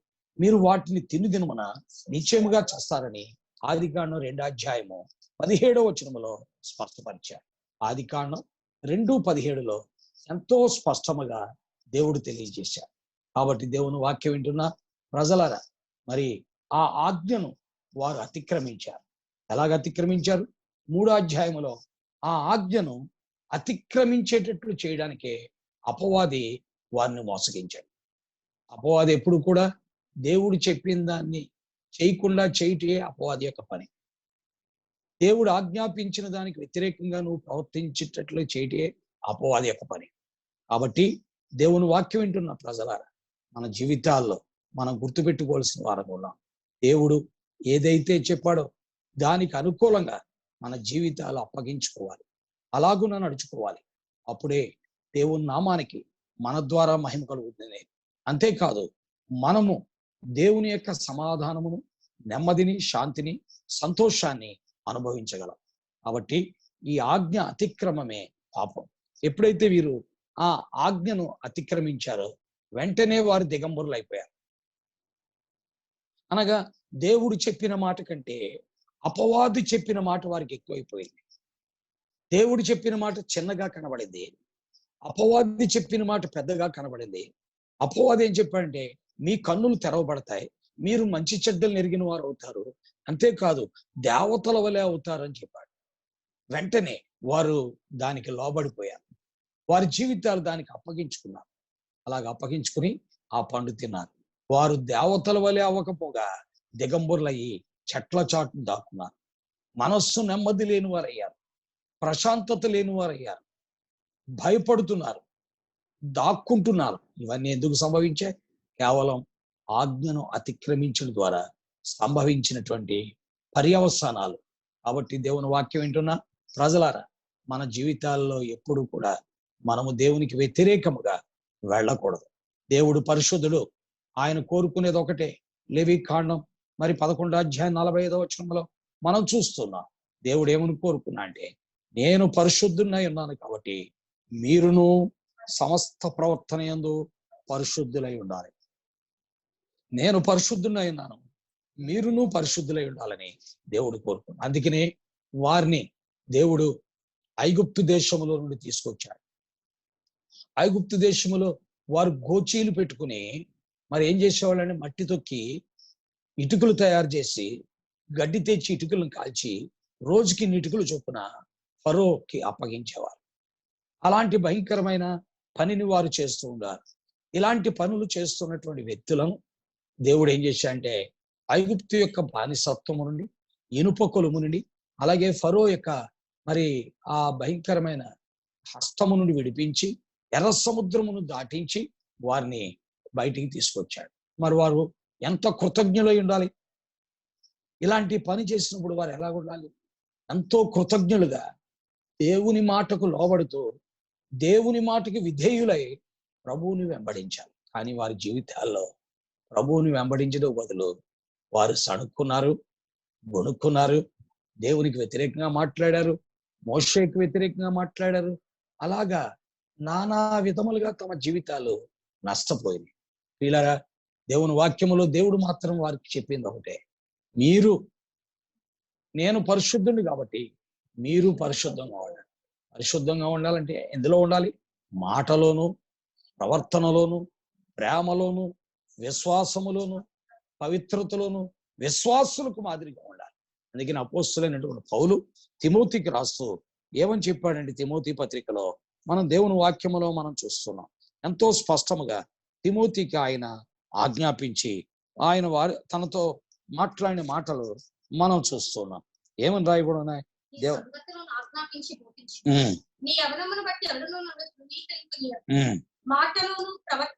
చూసారా, మాటలోను, ప్రవర్తనలోను, ప్రేమలోను, విశ్వాసములోను, పవిత్రతలోను. అంటే దేవుడు చెప్పిన దానికి మాదిరిగా జీవించాలి. మనం ఆదివారం గుళ్ళోనే మన మాటలు బాగుంటాయి. గుళ్ళోంచి బయటికి వెళ్ళడంతో పక్కింటికి వెళ్ళామంటే చాలు మన మాటలు ఎలా ఉంటాయో మనకే తెలుసు, మన పవిత్రత ఎలా ఉంటుందో మనకే తెలుసు, మన ఆలోచనలు ఎలా ఉంటాయో మనకు తెలుసు. మన విశ్వాసులు అని చెప్పుకుంటూ అవిశ్వాసుల కంటే ఘోరంగా ప్రవర్తిస్తాం. మనము పరిశుద్ధులు అని చెప్పుకుంటూ అపవిత్రుల కంటే ఘోరంగా ప్రవర్తిస్తాం. కాబట్టి అపోస్తులైన పౌలు స్పష్టంగా చెప్పాడు, ఎవడు నిన్ను తృణీకరించకుండా ఉండాలి అంటే నువ్వు ఎలా ఉండాలి? మాటలోను, ప్రవర్తనలోను, ప్రేమలోను, విశ్వాసములోను, పవిత్రతలో మాదిరిగా ఉండాలి. కాబట్టి దేవుని వాక్యం వింటున్న విశ్వాసులారా, దేవుని సన్నిధికి వచ్చిన ప్రజలారా, ఈ రోజున మనం క్రైస్తవ కుటుంబాల్లో పుట్టిన వారు. ఎవరైనా అడిగితే ఏం చెప్తున్నాం అంటే, క్రిస్టియన్స్ మేము అని చెప్తున్నాం, క్రైస్తవులు అని చెప్తున్నాం. కానీ అలాగున మన ప్రవర్తన లేదు. దేవుడు చెప్పిన మాటకు, ఆయన ఇచ్చిన ఆజ్ఞలకు వ్యతిరేకంగా ఉన్నది. ఇక్కడ తిమోతికి అపోస్తులైన పౌలు ద్వారా ఇచ్చిన ఆజ్ఞ ఏంటో చూసారా? ఏమని ఇచ్చారు ఆజ్ఞ? అక్కడ ఆదామవ్వలకు ఏ ఆజ్ఞ అయితే ఇచ్చాడో, ఇక్కడ నూతన నిబంధన విశ్వాసులకు పౌలు ద్వారా అదే ఆజ్ఞ ఇచ్చాడు. మీరు ఆ పండు తినదనున నిశ్చయముగా చేస్తారు. ఇక్కడ కూడా అదే చెప్తున్నాను. కాబట్టి దేవుని మాటలు వింటున్న మన జీవితాల్లో మన బ్రతుకులను పరిశుద్ధంగా ఉంచుకోవాలి. ఒకప్పుడు మనం అపవిత్రంగా ఉన్నాం. పేతురు చెప్తూ ఉన్నాడు, ఏమంటున్నాడు చదవండి. పేతురు రాసిన పత్రికలో దేవుని వాక్యములో మనం చూస్తున్నాం. ఒకప్పుడు అక్రమంగా ఉన్నాం, ఒకప్పుడు అపవిత్రంగా ఉన్నాం, ఒకప్పుడు అజ్ఞానంగా ఉన్నాం, ఒకప్పుడు అవివేకంగా ఉన్నాం. నిజమే. అయితే ఇప్పుడు అలా ఉండటానికి లేదు. అందుకనే ఏమని రాయబడి ఉంది, పేతురు రాసిన మొదటి అధ్యాయం 14వ వచనములో, నేను పరిశుద్ధుడనై ఉన్నాను గనక మీరును పరిశుద్ధులై ఉండడని వ్రాయబడింది కాగా, అది మీరు దేవుని వాక్యమునకు లోబడే వారికి ఉండాలి. నేను యేసు ప్రభువుని నమ్ముకున్నా, క్రైస్తవులు అని చెప్పుకుంటే కుదరదు. మేము క్రైస్తవులం, యేసు ప్రభువుని నమ్ముకున్నా అని చెప్తే కుదరదు. విధేయులైన పిల్లలై మీ పూర్వపు అజ్ఞాన దశలో మీకుండిన ఆశలను అనుసరించి ప్రవర్తింప. పూర్వకాలం నీకు చాలా కోరికలు ఉన్నాయి. సినిమాలు చూసావు, సిగరెట్లు తాగావు, తాగుడు తాగావు, కాకాటి ఆడావు, కూతులు తిట్టావు, పోకిరి మాటలు మాట్లాడావు, అల్లరితో కూడిన ఆటపాటల్లో ఏకీవించావు, అక్రమాల్లో బతికావు, విచ్చలవిడి జీవితాన్ని గడిపావు, నీ ఇష్టానుసారంగా బ్రతికావు. అది పూర్వపు అజ్ఞాన దశ. ఆ పూర్వపు అజ్ఞాన దశలో యేసు క్రీస్తు వారి దగ్గరికి వచ్చి ఆయన రక్తములో కడగబడి పరిశుద్ధపరచబడిన తర్వాత కూడా నీవు చేయటట్లేదు. అందుకని ఏమంటున్నా అంటే, మీరు విధేయులైన పిల్లలై, అనగా దేవుని వాక్యమునకు లోబడిన వారై. మనం దేవునికి విధేయత చూపించాలి. దేవునికే కదా, దేవుని వాక్యానికే కదా. మనల్ని ఎవరైతే పరిశుద్ధపరిచారో ఆయనకే కదా విధేయత చూపించాలి. మనల్ని పరిశుద్ధపరిచిన వాడు ఎవరు? దేవుని వాక్యములో ఇందాక ఉదయకాలం చదివాం, 13వ అధ్యాయం 12వ వచనం. ఏమని చదివాం? కావున క్రీస్తు కూడా తన స్వరక్తము చేత ప్రజలను పరిశుద్ధపరచుటకై గవిని వెలుపట శ్రమ పొందాడు. కాబట్టి ఆ ప్రభువైన యేసుక్రీస్తు వారు గవిని వెలుపట నిన్ను పరిశుద్ధుడిగా చేయడానికి, పరిశుద్ధపరచడానికి, నీ పాపాన్ని క్షమించటానికి, నిన్ను పరిశుద్ధుడిగా తీర్చడానికి ఆయన గవిని వెలుపట ఏం పొందాడు? శ్రమ పొందాడు. నీ కొరకై శ్రమ పొందినటువంటి ఆయన ఆ సింహాసనాన్ని విడిచిపెట్టి బరువైన సిలువను మోసుకొని గొల్గొతా కొండ ఎక్కి ఇంత శ్రమ పొందిన ఆయనకు నీ విధేయుడు కావాలి కదా, నీ విధేయత చూపించాలి కదా. అందుకే దేవుని వాక్యంలో అంటే, మీరు విధేయులైన పిల్లలై మీ పూర్వపు అజ్ఞాన దశలో మీకుండిన ఆశలను అనుసరించి ప్రవర్తింపక. చాలా కోరికలు ఉన్నాయి, చాలా కోరికలు ఉన్నాయి. పూర్వపు అజ్ఞాన దశలో స్మార్ట్ ఫోన్ ఉంది నీకు, ఆండ్రాయిడ్ ఫోన్ ఉంది నీకు, ఫేస్బుక్ ఉంది, వాట్సాప్ ఉంది, సోషల్ నెట్వర్క్ ఉంది, టిక్ టాక్ ఉంది, ఇంకెన్నో ఉన్నాయి నీకు. ఎన్నో పాపాలు నువ్వు చేశావు, ఇప్పుడు కూడా చేయటానికి లేదు. ఇప్పుడు కూడా నువ్వు చేసావు అనుకో, దెబ్బతినిపోతావు. దేవుడు ఇష్టపడట్లేదు, దేవుడికి అది ఇష్టం లేదు. నువ్వు ఆయన రక్తం చేత కొనబడ్డావు, ఆయన స్వరక్తం చేత పరిశుద్ధపరచబడ్డావు. ఆయన నిన్ను కొనుక్కున్నాడు.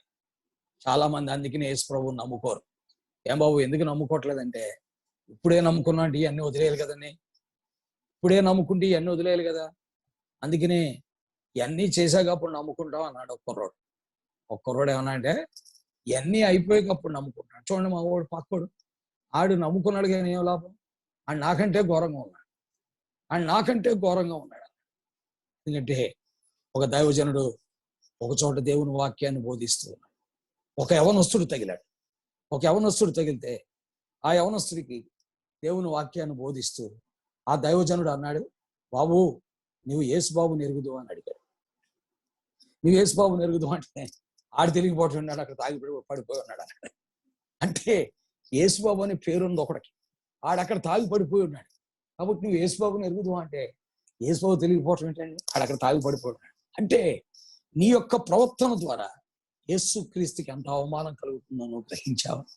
కాబట్టి ప్రియులారా, దేవుని యొక్క పరిశుద్ధ లేఖనాలు మనతో మాట్లాడే సత్యం ఏంటంటే, మనము పరిశుద్ధపరచబడ్డాం, ఆ క్రీస్తు రక్తము చేత విమోచించబడ్డాం, ఆ క్రీస్తు రక్తము ద్వారా పవిత్రపరచబడిన మనం ఈ రోజున విధేయులైన పిల్లలమై, ఆ దేవుడికి విధేయత చూపించిన వారమై, పూర్వపు అజ్ఞాన దశలో ఉండిన ఆశలను అనుసరించి ప్రవర్తింపక, మిమ్మును పిలిచిన వాడు పరిశుద్ధులైన ప్రకారము మీరును సమస్త ప్రవర్తన యందు పరిశుద్ధులై.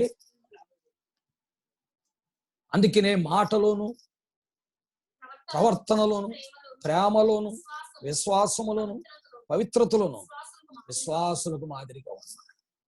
మాటలో ఉండాలి, నీ మాట తప్పిపోకూడదు.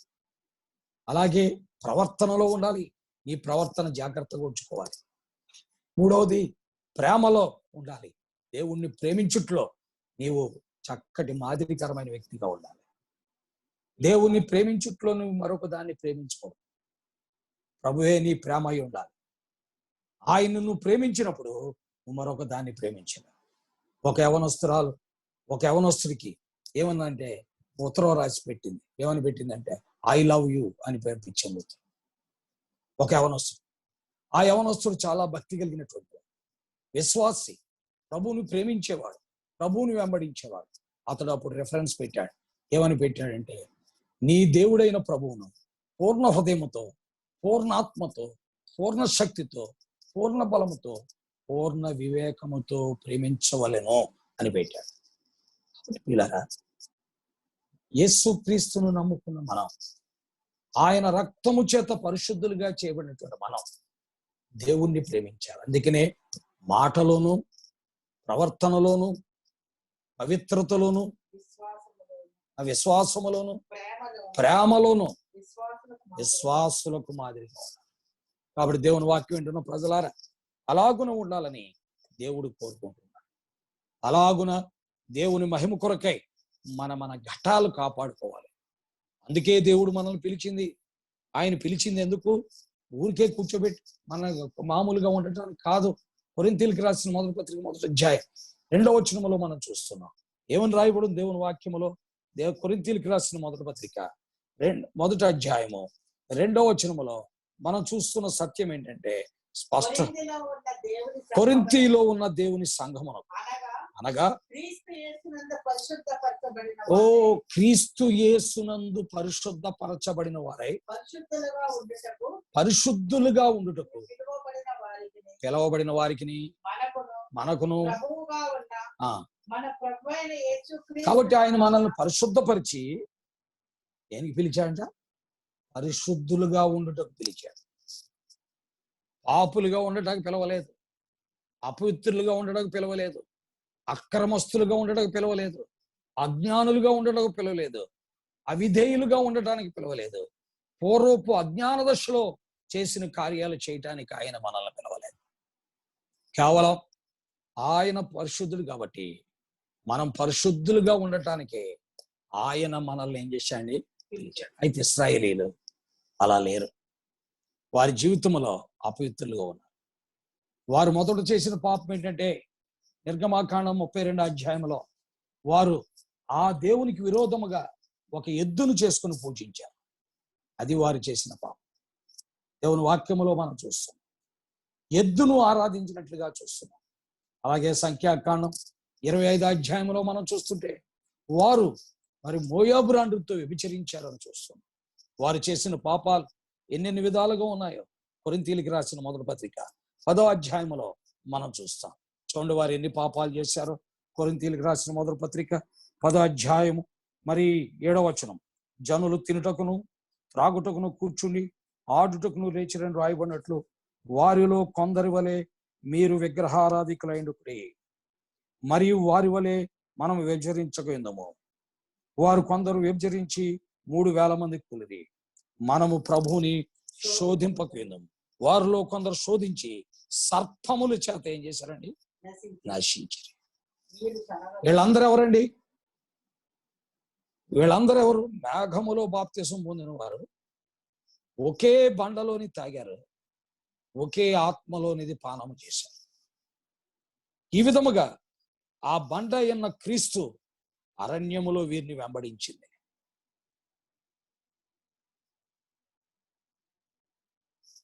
తమ్మును వెంబడించిన ఆత్మ సంబంధమైన బండలోని త్రాగారు. ఆ బండ ఎవరండి? క్రీస్తు. యేసు ప్రభువును నమ్ముకొని అక్రమస్తులుగా ప్రవర్తించారు వీరు, అపవిత్రులుగా ప్రవర్తించారు వీరు, అజ్ఞానులుగా ప్రవర్తించారు వీరు, అవివేకులుగా ప్రవర్తించారు వీరు. దేవుని యొక్క లేఖనాల్లో మనం చూస్తున్నాం. కాబట్టి దేవుని యొక్క వాక్య ప్రకారం మనం చూస్తున్న సత్యం ఏంటి అంటే, ప్రభు యొక్క వాక్యమునకు మళ్ళీ మనం అప్పగించుకోవాలి. మీరు విధేయులైన పిల్లల్లా లేరు. పూర్వపు అజ్ఞాన దశలో తమకుండిన ఆశలను అనుసరించే ప్రవర్తించారు. అందుకనే వారు ఏమైపోయారండి? 10వ వచనం, మీరు సణగకుడి, వారిలో కొందరు సణిగి ఈ సంగతులు దృష్టాంతములుగా వారికి సంభవించి యుగాంతమందున్న మనకు బుద్ధి కలుగుటకై. కాబట్టి ప్రియులారా, మనం బుద్ధి తెచ్చుకోవడానికి ఇవన్నీ రాశాడు. మనం బుద్ధి తెచ్చుకోవడానికి వీటన్నిటిని రాశారు. కాబట్టి ప్రభు బిడ్డలైన మన జీవితాల్లో ప్రభువుని వెంబడిద్దాం, ప్రభు కొరకే బ్రతుకుదాం, ఆయన కొరకే పరిశుద్ధ జీవితాన్ని జీవిద్దాం. పిల్లరా, దేవుని వాక్యములో మనము చూస్తూ ఉన్నాం, ఎంతో దేవుడి కొరకై జాగ్రత్త కలిగినటువంటి జీవితం ప్రాముఖ్యం. ఇది లేకపోవడం వల్లే వారేమయ్యారు? దెబ్బతిన్నారు. అందుకనే దేవుని వాక్యములో అపోస్తులైనటువంటి పౌలు దెస్సలోనికలకు రాస్తూ వారిని హెచ్చరించాడు. ఏమని హెచ్చరించాడు? దేవుని వాక్యములో మనం చదువుతున్నాం. దెస్సలోనికలు రాసిన పత్రిక 4వ అధ్యాయం ఏమని రాయబడి చదవండి. దెస్సలోనికలు రాసిన పత్రిక 4వ అధ్యాయము 3వ వచనం. మీరు పరిశుద్ధులవుతాయే అనగా మీరు జారత్వములకు దూరంగా ఉంటాయే దేవుని చిత్తం. చూసారా? పాపానికి దూరంగా ఉండటమే దేవుని చిత్తం, పరిశుద్ధులుగా ఉండటమే దేవుని చిత్తం. కాబట్టి ప్రియులారా, దేవుని వాక్యం వింటున్న మన జీవితాల్లో మనము పాపానికి దూరంగా ఉండాలి. అందుకే 3వ వచనములో మీరు పరిశుద్ధులగుటి అనగా మీరు జారత్వములు దూరంగా ఉంటే దేవుని చిత్తం. దేవుని చిత్తం ఏంటంటే పరిశుద్ధంగా ఉండటమే, పాపానికి దూరంగా ఉండటమే. అది దేవుని చిత్తం. కాబట్టి ప్రియులారా, దేవుని పరిశుద్ధమైన నామం పేరిట ఒక కార్ డ్రైవర్కి ఒక ఆయన కార్ డ్రైవర్గా పెట్టుకోవాలని ఇంటర్వ్యూ పెట్టాడు ఒక పెద్ద వ్యక్తి, ఒక పెద్ద ఆసామి కారు డ్రైవింగ్ చేయడానికి డ్రైవర్స్కి ఇంటర్వ్యూ పెట్టాడు. అప్పుడు డ్రైవర్స్ వచ్చి ఒకరి తర్వాత ఒకరు వచ్చారు. అయ్యా, మరి ఒక కాలువ ఉంది, ఆ కాలువకి మరి గట్టు పక్కనే రోడ్డు ఉంది, ఆ రోడ్డు మీద మనం వెళ్ళాలి. నువ్వు కాలువకి ఆ రోడ్డు మీద మేము వెళ్ళేటప్పుడు ఎంత దూరంలో కారు నడుపుతావని అడిగాడు. మొదటోడు అన్నాడు, ఆ కాలువ గట్టు ఎడ్జి నుంచి నడుపుకుంటూ వెళ్ళిపోతాను. సరే, అతను పక్కన పెట్టాడు. రెండో వాడిని అడిగాడు. రెండో వాడు ఏమన్నా అంటే, నేను కొంచెం ఒక మీటర్ దూరంలో ఒక మూర దూరంలోంచి వెళ్తానని అన్నాడు. మూడో వాడిని పిలిచాడు. ఎంత దూరంలో వెళ్తాం? ఎంత దూరంలో వెళ్ళగలిగితే సాధ్యమైనంత వరకు ఆ గట్టుకు అంత దూరంలో వెళ్తానన్నాడు. అప్పుడు ఆ వ్యక్తి అన్నాడు, అది మూడో వాడిని సెలెక్ట్ చేశాడు. మొదటి ఇద్దరిని డిస్కార్డ్ చేశాడు, తొలగించాడు. ఎందుకని? నువ్వు దగ్గరగా వెళ్ళావంటే అందులో పడిపోతావు, పొరపాటు స్లిప్ అయిందంటే అందులోకి వెళ్ళిపోతావు. నువ్వు ఒక మూర దూరం అంటున్నావు, ఈ లోపల ఎదుర్కొంటే ఏదైనా అడ్డు వచ్చిందని అందులోకి వెళ్ళిపోతావు. కాబట్టి నువ్వు ఎంత దూరంగా పాపానికి ఉండగలిగితే అంత పరిశుద్ధంగా మనం ఉండగలం. కాబట్టి పాపానికి దూరంగా ఉండుట, పరిశుద్ధతకు దగ్గరగా ఉండుటియే గ్రహిద్దాం. అందుకనే ఆ పెద్ద ఆసామి, నేను గట్టుకు ఎంత దూరంగా నడపగలిగితే అంత దూరంగా నడుపుతాను అన్నాడు. అందుకనే ఆ పెద్ద ఆసామి ఏం చేశాడంటే, అలాగైతే నీవే నా కారుకు డ్రైవర్గా ఉండటానికి సమర్థుడు అని నిశ్చయించాడు. కాబట్టి ప్రభు బిడ్డలారా, దేవుని వాక్యం వింటున్న మన జీవితాల్లో ఇది మనం ఆలోచించుకోవాలి. 4-5 వచనాలు. మీలో ప్రతి వాడు దేవుణ్ణి ఎరుగని అన్యజనుల వలె కామాభిలాషందు కాక. చూసారా? దేవుణ్ణి ఎరగనటువంటి వారు పాపములోనే గడుపుతారు. ఈ COVID-19 కరోనా వైరస్ ఎప్పుడు ఆగిపోద్దని చూశారు. ఆగిపోయింది. జగన్మోహన్ రెడ్డి గారు, ముఖ్యమంత్రి గారు, రేపు నుంచి వైన్ షాపులు తెరుస్తానన్నారు. అలాగే తెలంగాణలో కూడా తెరుస్తాన్నారు. తెరుస్తారనేటప్పటికీ రాత్రి 12 గంటల నుంచే వచ్చాడు. ఒకడైతే భోజనం వండుకొని క్యారియర్ పెట్టుకొని వచ్చేసాను అన్నాడు. ఇంటర్వ్యూలో మీరు చూశారు లేదా? కాబట్టి పిల్లరా, దేవుని వాక్యములో మనం చూస్తాం. అంటే వారు ఆలోచనని దేనిపైన? ఆ యొక్క తాగుడు పైన వారి ఆలోచనలు ఉన్నాయి. అందుకే 12 గంటల నుండే ఎప్పుడు తెల్లారుతుందని చూశారు, భోజనాలు వండించుకున్నారు, క్యారియర్లు పెట్టుకున్నారు, వెళ్ళారు, అక్కడ లైన్లో నిలబడ్డారు. ఇలా దేవుని వాక్యంలో చూస్తున్నాం. కాబట్టి మనము పాపము కొరకు ఆలోచన చేసుకోకూడదు. అదే 4-5 వచనాలు. మీలో ప్రతి వాడును దేవుణ్ణి ఎరుగున నిజను వలె కామాభిలాషందు కాక పరిశుద్ధత ఎందును ఘనత ఎందును తన ఘాటును ఎట్లు కాపాడుకొనవలను అది ఎరగా. అదే ఎప్పుడు తెల్లారద్దా ఇప్పుడు వెళ్దామని చూసుకోకూడదు. ఎప్పుడు తెల్లారద్దా ఎప్పుడు వెళ్దామని చూసుకున్నారు. అందుకే వారి జీవితాలు నష్టపోయారు. ఆ సాయంకాలం వార్తల్లో ఏం చెప్పారంటే భార్య తిట్టిందని ఒకడు మందు తాగి చచ్చిపోయాడు. కాబట్టి పిల్లరా, పాపం వలన వచ్చే జీతము మరణం. కాబట్టి పాపానికి నువ్వు ఎంత దూరంగా ఉంటే అంత మంచిది. దాని విషయమే ఆలోచించకుండా ఉంటే మంచిది. దాని గురించినటువంటి యోచన లేకుండా ఉంటే మంచిది. పరిశుద్ధతను ఘనతను తన ఎట్లు కాపాడుకునే వలన ఎరగాలి. ఇది చాలా ప్రాముఖ్యం. అది దేవుని చిత్తం అని దేవుని వాక్యములో మనం చూస్తున్నాం. కాబట్టి 7వ వచనములో మనం చదువుతున్న మాట ఏంటో చదవండి.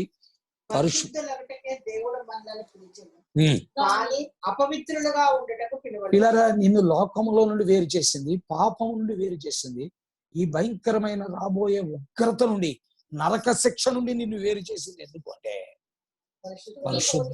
పరిశుద్ధులుగా ఉండటానికి. పిల్లరా, కాబట్టి ఆలోచన చేసుకున్నాం. దేవుని వాక్యములో మనమే ఆలోచన చేసుకుని ప్రభువుకి మనం అప్పగించుకున్నాం. ప్రభు దినం బహు సమీపంగా ఉంది. ప్రభు వచ్చినప్పుడు మనం ఆయన్ని కలుసుకోవాలి. సుమారు 6 లక్షల కాల్బలం బయలుదేరారు. 6 లక్షల కాల్బలం బయలుదేరితే 2 మాత్రమే కానాన్లో ప్రవేశించారు. అన్నది మిగతా వాళ్ళందరికీ ఏమైంది? మిగతా వాళ్ళందరూ ఏమయ్యారండి? హెబ్రీయులకు రాసిన పత్రికలో వారి గురించి చెప్పాడు 3 అధ్యాయాలు. ఏమని రాయబడి చదవండి. హెబ్రీ 3వ అధ్యాయంలో మనం చూస్తున్నాం. దేవుని వాక్యములో స్పష్టంగా వారి గురించి మాట్లాడుతూ ఏమన్నాడు చూడండి. దేవుని వాక్యములో మనం చూస్తున్నాం. 10వ వచనం. నేను ఆ తరము వారి వలన విసిగి వీరెల్లప్పుడూ తమ హృదయాలోచనలు తప్పిపోవచ్చు. ఎప్పుడు కూడా ఆలోచనలు తప్పిపోయేవారు. ఎన్ని సంవత్సరాలు తప్పారు? 8వ వచనం 9వ వచనం. 40 సంవత్సరములు నా కార్యములను చూచి మీ పితరులు నన్ను పరీక్షించి 40 ఏళ్ళు అయిపోయినారు. 40 ఏళ్ళు మోషే బోధిస్తున్నాడు. 40 ఏళ్ళు దేవుని వాక్యం వింటున్నారు. 40 ఏళ్ళు దేవుని యొక్క సంగతులు వారు చూస్తున్నారు. 40 ఏళ్ల కాలంలో దేవుని వాక్యం వారి దగ్గరికి వస్తుంది. అయినా వారి హృదయంలో ఏమైపోయారు? తప్పిపోయారు. తప్పిపోవడం ద్వారా వారికి ఏం జరిగింది? దేవుని వాక్యములో మనం చూస్తున్నాం. వారు ఏం చేశారు? దేవుని వాక్యములో మనం చూస్తున్న మాట ఏంటంటే ఎంతో స్పష్టంగా 13-15 వచనాల్లో చూస్తున్నాం. నేడు మీరు ఆయన శబ్దమును వినని ఎడల కోపము పుట్టించినప్పటి వలె మీ హృదయంలోని కఠినపరచుకొనకూడదని ఆయన చెప్పాను. కనుక పాపం వల్ల కలుగు భ్రమ చేత మీలో ఎవడును కఠినపరచబడకుండానట్లు నేడు అనబడి సమయం ఉండగానే ప్రతిదినమును ఒకరికొకడు బుద్ధి చెప్పుకోండి. కాబట్టి ప్రతిదినము ఒకరికొకడు బుద్ధి చెప్పుకోవాలి. ఎవడైనా తప్పు చేస్తుంటే ఆయన గద్దించాలి. పిల్లరా, అంతేగాని ఆడు తప్పు చేస్తుంటే చిన్న పిల్లోడు కదా సరి చేసుకుంటాడు, యవనస్తుడిగా సరి చేసుకుంటే ఏం బుజ్జిబాబు, ఏ చిన్న ఆయన, ఏ చిన్నబాబు ఇలాగంటా కూర్చుంటే ఎప్పటికీ ఆడు మారు. పిల్లరా, శిక్షించవలసినప్పుడు శిక్షించు, ప్రేమించవలసినప్పుడు ప్రేమించు, గద్దించవలసి వచ్చినప్పుడు గద్దించు, హెచ్చరించవలసి వచ్చినప్పుడు హెచ్చరించు. అన్ని సమయాల్లో ఒకేటేది నువ్వు చేసావా జీవితాలు నువ్వు పాడు చేస్తావు, వారిని భ్రష్టులుగా మార్చుతావు. తల్లిదండ్రులైన మీరు మీ బిడ్డల విషయంలో ఈ విషయాలు జాగ్రత్త కలిగి ఉంటారు, మీకెంతైనా మంచిది. 16వ వచనం దేవుని వాక్యములో మనం చూస్తాం. 17 3వ అధ్యాయం 17. గమనించాలి. ఎవరి మీద 40 ఏండ్లు ఆయన కోపగించిన. చూసారా, పరిశుద్ధుల మీద ఎప్పుడు ఆయన కోపగించడు. పాపము చేసిన వారి మీదే ఆయన ఏం చేస్తాడు? వీరు అక్రమం చేసేవాడు, సరైన నిర్ణయాలు చేయనివాడు, సరైన తీర్మానాలు చేయనివాడు, సరైన రీతిలో ఆయన మార్గంలో నడవనివాడు, సరైన రీతిలో ఆయన్ని వెంబడించిన వాడి మీదే దేవుడు కఠినమైన చర్యలు తీసుకుంటాడు. అందుకే దేవుని వాక్యంలో 17వ వచనంలో ఎవరి మీద ఆయన కోపగించను ఈ 40 ఏండ్లు? పాపము చేసిన వారి మీద కదా. వారి శవములు అరణ్యములో రాలిపోయినాయి. కాబట్టి పిల్లరా, ప్రభు యొక్క ఉచితమైన కృపను బట్టి దేవుడు మనల్ని ఇంకా ప్రేమించి కాపాడుతూ భద్రపరుస్తూ, ఆయన వ్యతిరేకంగా మనం వెళ్తున్నా, మన స్వచిత్తానుసారంగా వెళ్తున్నా, మన సొంత ఆలోచనలు బట్టి వెళ్తున్నా, మన నిర్ణయాలను బట్టి మనం వెళుతున్నా, మన హృదయంలో పుట్టే ఆ రకమైన భావోద్రేకాలను బట్టి మనం ప్రయాణం చేస్తున్నాం. దేవుడు సహిస్తున్నాడు, ప్రేమిస్తున్నాడు. అయితే ఆయన సహనాన్ని, ఆయన యొక్క దీర్ఘశాంతమును నువ్వు పరీక్షిస్తే నష్టపోతావు. ఎందుకంటే దేవుని వాక్యములో ఉంది, ఆయన సహనమును, ఆయన దీర్ఘశాంతమును నీవు తృణీకరించుదువా అని దేవుని వాక్యములో మనం చూస్తున్నాం. రోమా 2:4-5 వచనాలు. కాబట్టి దేవుని వాక్యములు చదవక్కర్లేదు. కాబట్టి దేవుని వాక్యములో మనం చూస్తున్నది ఏంటంటే, అందువల్ల వారు ఏమైపోయారండి? 19వ వచనం, కాగా అవిశ్వాసము చేతనే వారు ప్రవేశింపలేకపోయిరి. 18, తన విశ్రాంతిలో ప్రవేశింపరని ఎవరిని గూర్చి ప్రమాణం చేశాను? అవిధేయులైన వారిని గూర్చియే కదా. కాబట్టి దేవుని యొక్క విశ్రాంతిలో ప్రవేశించకూడదని ఎవరిని గురించి చెప్పాడు? పాపాన్ని ప్రేమించి, దేవుణ్ణి నిర్లక్ష్య పెట్టి, పరిశుద్ధతను పక్కన పెట్టి, తమ ఇష్టానుసారమైన జీవితానికి, పూర్వపు అజ్ఞాన దశలో ఉన్న పరిస్థితులకు అప్పగించుకున్న వారిని గురించేగా ఆయన చెప్పింది. కాబట్టి ప్రభు బిడ్డలారా, ఆలోచించుకుందాం. నిర్ణయాలు మనమే. ఆయన ఎవరిని ఏమి అనేటువంటి వాడు కాదు. ప్రేమ కలిగిన దేవుడు, నమ్మకమైన దేవుడు. ఎందుకంటే ఆయన వచ్చినప్పుడు ఆయన్ని మనం కలుసుకోవాలి అంటే ఖచ్చితంగా మనకు ఉండాల్సింది ఏంటండి? డబ్బా, బంగారమా, వెండ, లేక వడ్డాణాల? బంగారపు వడ్డాణాలు 10 ఉంటే ఆయన కలుసుకోగలం? బంగారం బాగా ఉంటే ఆయన కలుసుకోగలం? అందుకే ఆ బోడిగుండా ఆయన చెప్తున్నాడు, ఈ 2020లో మనకు కావాల్సింది ఒకటే, డబ్బు కాదు, మా ప్రాణాలను రక్షించుకునుట. మనందరిలో ఆత్మవిశ్వాసం ఉంది. కాబట్టి ఈ ఆత్మవిశ్వాసంతో మనల్ని మనం కాపాడుకుందామని ఆ బోడిగుండా ఆయన చెప్తున్నారు. కాబట్టి దేవుని వాక్యం వింటున్న ప్రజలారా, మనం గ్రహించాలి, మనం ఎరగాలి, మనం ఆ ప్రభువుని వెంబడించాలి. గుర్తెరగండి వీళ్ళరా, మన దగ్గర ఎంత డబ్బు ఉన్నా ఆయన కలుసుకోలేం, లేక బంగారం ఉన్నా కలుసుకోలేం, వెండి ఉన్నా కలుసుకోలేం, ఆస్తులు ఉన్నా కలుసుకోలేం. ఈ ప్రపంచంలో ఉన్న జ్ఞానం అంతా మనలో ఉండి ఈ రోజున COVID-19 కరోనా వైరస్ వ్యాక్సిన్ కనిపెట్టినా మనం ఆయన కలుసుకోలేం. మనం ఆయన్ని కలుసుకోవాలంటే పరిశుద్ధత ఒకటే. అందుకని హెబ్రీయులకు రాసిన పత్రిక 12వ అధ్యాయంలో మనం చూస్తున్నాం ఏమి రాయబడింది. 12-14 మనం చదువుతున్నాం దేవుని వాక్యములో, అందరితో సమాధానమును పరిశుద్ధత కలిగిండుటకు ప్రయత్నించుడి. పరిశుద్ధత లేకుండా ఎవడను ప్రభువుని చూడండి. ప్రభు వచ్చినప్పుడు ప్రభువుని కలుసుకోవాలి, ప్రభువుతో యుగయుగాలు ఉండాలి, ప్రభువుని సంధించాలి. ప్రభువుతో మనం ఉండాలి అంటే కావాల్సింది పరిశుద్ధత. కాబట్టి పిల్లరా, అందుకే ప్రభు సన్నిధిలో బాగా ప్రార్థన చేసుకోవాలి.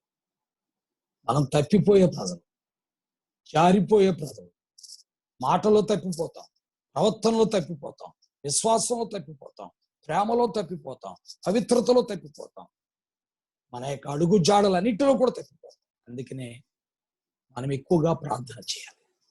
ఆ ప్రభు వచ్చే సమయానికి మరి ఎక్కువగా ప్రార్థన చేయాలని ప్రభు కోరాడు.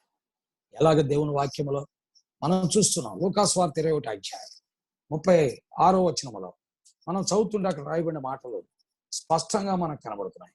ఏమని రాయబడి చదవండి. లూకా 21:36, కాబట్టి మీరు జరగబో వీటన్నిటినీ తప్పించుకొని మనుష్య కుమారుని ఎదుట నిలవబట్టుకు శక్తి గలవారగునట్లు ఎల్లప్పుడూ ప్రార్థన చేయుచు. కాబట్టి పిల్లారా, మనం ఎలాగున్నామో చూసుకుంటూ, మనల్ని మనం పరిశీలించుకుంటూ, ప్రార్థించుకుంటూ ఆ ప్రభువుని మనం ఏం చేయాలండి? వెంబడించాలి. ఎందుకంటే పిల్లారా, ఈ లోకం మనకు శాశ్వతమైనది కాదు, ఇది మనకి స్థిరమైనది కాదు. ఈ రోజున మనకున్న ఉద్యోగాలు కానీ, మనకు వచ్చే జీతాలు, ఆస్తులు, అంతస్తులు, వెండి బంగారం ఏది స్థిరమైనది కాదు. ఈనాడు ప్రపంచంలో అగ్రరాజ్యాలు, ధనవంతులు ఎంతో మంది ఉన్నారు. COVID-19 ఒక్కడో కూడా ఏమీ కూడా చేయలేదు. మన దగ్గర ఎన్నో గొప్ప గొప్ప మరి యుద్ధ విమానాలు ఉన్నాయి, అద్భుతమైన బాంబులు ఉన్నాయి, న్యూక్లియర్ వెపన్స్ ఉన్నాయి. అంతేకాదు వైమానిక దళం, నౌకాదళం, అలాగే సైనిక బలం ఎంతో ఉంది. అయినా ఎవ్వరూ ఏమీ చేయలేని స్థితిలో చేతులెత్తేశారు. పిల్లరా 50 మందితో మన భారతదేశంలో ప్రారంభించిన ఈ దినం 60,000కు చేరింది. మార్చి 21వ తారీఖున మనం చూస్తుంటే 50 కేసులు మాత్రమే ఉన్నాయి, కరోనా కేసు. ఈ రోజున 60,000కి వెళ్ళింది. పిల్లరా, కాబట్టి మన దగ్గర వైద్యం లేదా, జ్ఞానం లేదా, డబ్బులు లేవా, ఏమీ లేవు. అయితే పిల్లరా, ఒకటే, మానవ జీవితం అసమర్థమైనది, ఎందుకు పనికిరానిది, నిస్సహాయకరమైనది, నిస్సహాయ స్థితిలో కూడి మన జ్ఞానము, మన తెలివి, మన ఉద్యోగము, మన ఆస్తి, మన వెండి ప్రకారం, మన ధనధాన్యాలు, మన కండబలం, గుండె బలం, ఆస్తి బలం అన్ని పక్కన పెట్టి మన ప్రభు అయిన యేసుక్రీస్తు వారిని మనము వెంబడించడానికి తీర్మానం చేసుకోవాలి. ఆయన నీ కొరకై, నా కొరకై, మన కొరకై ఆ కల్వరి శిలువలో ఆయన బలైపోయారు, రక్తాన్ని చిందించారు, చనిపోయారు, సమాధి చేయబడ్డారు, 3వ దినాన్ని తిరిగి లేచారు. నేనుండే స్థలములో మీరు ఉండాలని ఆయన కోరుకుంటూ మనకు స్థలం సిద్ధపరుస్తారు. కాబట్టి ప్రభువులారా, ఆ ప్రభుకి మనము అప్పగించుకోవాలి. కాబట్టి ఆ పరిశుద్ధ దేవుడు మన నుండి కోరుకునేది ఒకటే. ఏంటి ఆయన మన నుండి కోరుకోలేదు? పవిత్రతను కోరుకున్నాడు, పరిశుద్ధతను. దీనికి విధేయత కావాలి, దీనికి ఆ ప్రభు ఆజ్ఞలను అనుసరించాలి. అంతేకాదు, ఆ ప్రభు చెప్పిన ప్రతి మాటను మనము గ్రహించి ఆయన్ని వెంబడించాలి. తద్వారా ఆ నిత్య రాజ్యములో సమృద్ధి అయిన ప్రవేశాన్ని మీరు, నేను, మనము అందరము కలిగి ఉండగలం. దేవుడు తన వాక్యమును మన గ్రహింపులోనికి తెచ్చి ఆయనను వెంబడించినట్లు, మనల్ని మనం కడుక్కొని పవిత్రపరచుకొని పరిశుద్ధపరచుకున్నట్లు, దేవుని రాజ్యము కొరకై సిద్ధపడినట్లు, ఆయన వచ్చినప్పుడు ఆయన్ని సంతోషంతో ఎదుర్కొన్నట్లుగా పరిశుద్ధ దేవుడు మనందరికీ సహాయము చేయగాక. ఆమేన్. ప్రార్థన చేసుకుందాం.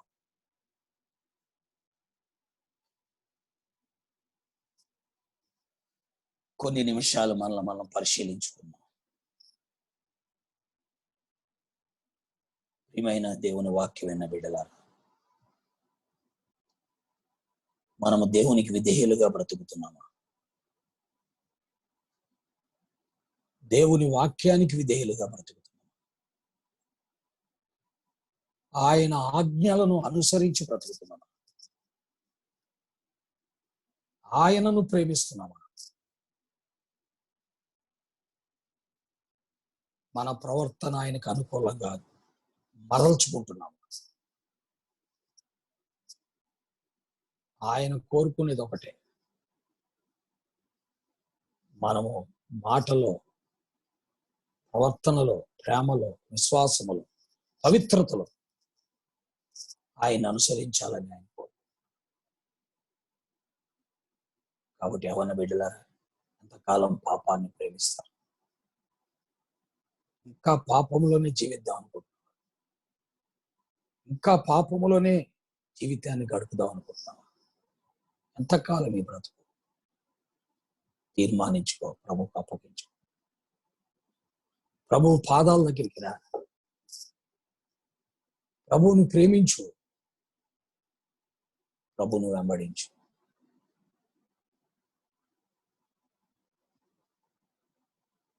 అలాగే పెద్దలారా, తల్లిదండ్రులారా, దేవుని వాక్యాన్ని బోధించే నాలాంటి వారులారా, అందరము ఆయన సన్నిధిలో జాగ్రత్త కలిగి ఆయన్ని వెంబడించి మనం పరీక్ష చేసుకొని ఏకీభవిద్దాం.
ప్రేమగల పరిశుద్ధులైన మా తండ్రి, నమ్మకమైన మా దేవ, నీకెంతో వందనాలు.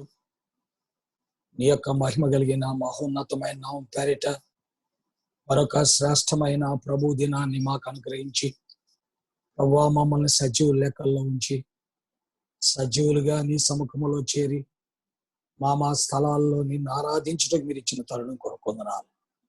ఈ COVID-19 కరోనా వైరస్ బట్టి మందిరాల్లో కూడుకున్నట్టుకు అవకాశం లేని ఈ పరిస్థితుల మధ్యలో తండ్రి, నీ దయగలిగిన కాపుదల, నీ భద్రత మాకు ఇచ్చి మమ్మల్ని కాపాడుతూ మా స్థలాల్లోనే మేము కూడుకుని నిన్ను వెంబడించే భాగ్యం మీరు మాకు దయచేస్తున్నందుకే నీకు స్తోత్రాలు, వందనాలు, కృతజ్ఞతాస్తుతులు చెల్లిస్తున్నాం.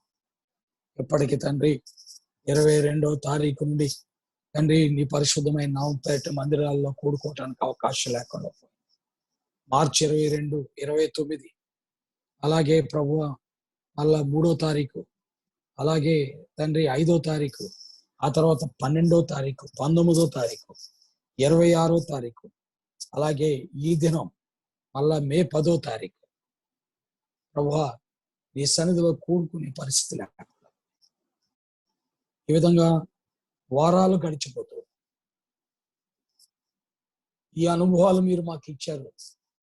కేవలం మా ఘటాలను మేము పరిశుద్ధపరచుకోవాలి, పరిశుద్ధంగా జీవించటానికి, విధేయులైన పిల్లల వలె బ్రతకటానికి, నీ ఆజ్ఞలను అనుసరించి నడుచుకోవడానికి, నీ వాక్యమును అనుసరించి నడుచుకోవడానికి, నీ మాటలు మా హృదయాల్లో ఫలితాల్లో వచ్చి నిన్ను వెంబడించటానికి, నీ వచ్చినప్పుడు మధ్యాకాశములో నిన్ను కలుసుకోవడానికే మీరు మాకు ఈ అవకాశాలు దయచేస్తున్నందుకే నీకు స్తోత్రాలు, వందనాలు, కృతజ్ఞతాస్తుతులు చెల్లించుకుంటాం. ప్రేమ కలిగిన మా ప్రియమైన తండ్రి, జీవం కలిగినటువంటి మా ప్రభువా, జీవాధిపతి, నిన్న నేడు నిరంతరం ఒక్కటే రీతి ఉండి మాట ఇచ్చి నెరవేర్చేటువంటి మా ప్రభువా, నీ ఘనమైన ఉన్నతమైన శ్రేష్టమైన నామం కొరకై నీకెంతో వందనాలు, స్తోత్రాలు, కృతజ్ఞతాస్తుతులు చెల్లించుకుంటాం. వాక్యం విన్న వారందరిని బట్టి వందనాలు, పరీక్షించుకుని ఏకీవించిన వారిని బట్టి స్తోత్రాలు.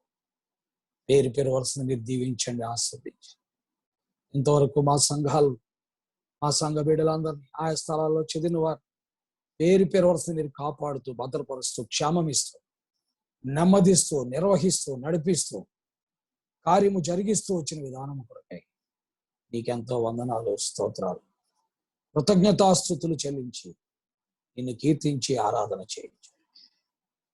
కలిగిన మా ప్రియమైన ప్రభువ, జీవం కలిగినటువంటి మా తండ్రి, జీవాధిపతి, నిన్న నేడు నిరంతరము ఒకటే రీతి ఉండి మాట ఇచ్చి నెరవేర్చేటువంటి మా ప్రభు, ఈ ఘనమైన ఉన్నతమైన నామం కొరకు నీకెంతో వందనాలు, స్తోత్రాలు, కృతజ్ఞతాస్తుతులు చెల్లించి నిన్ను కీర్తించి ఆరాధన చేయించు.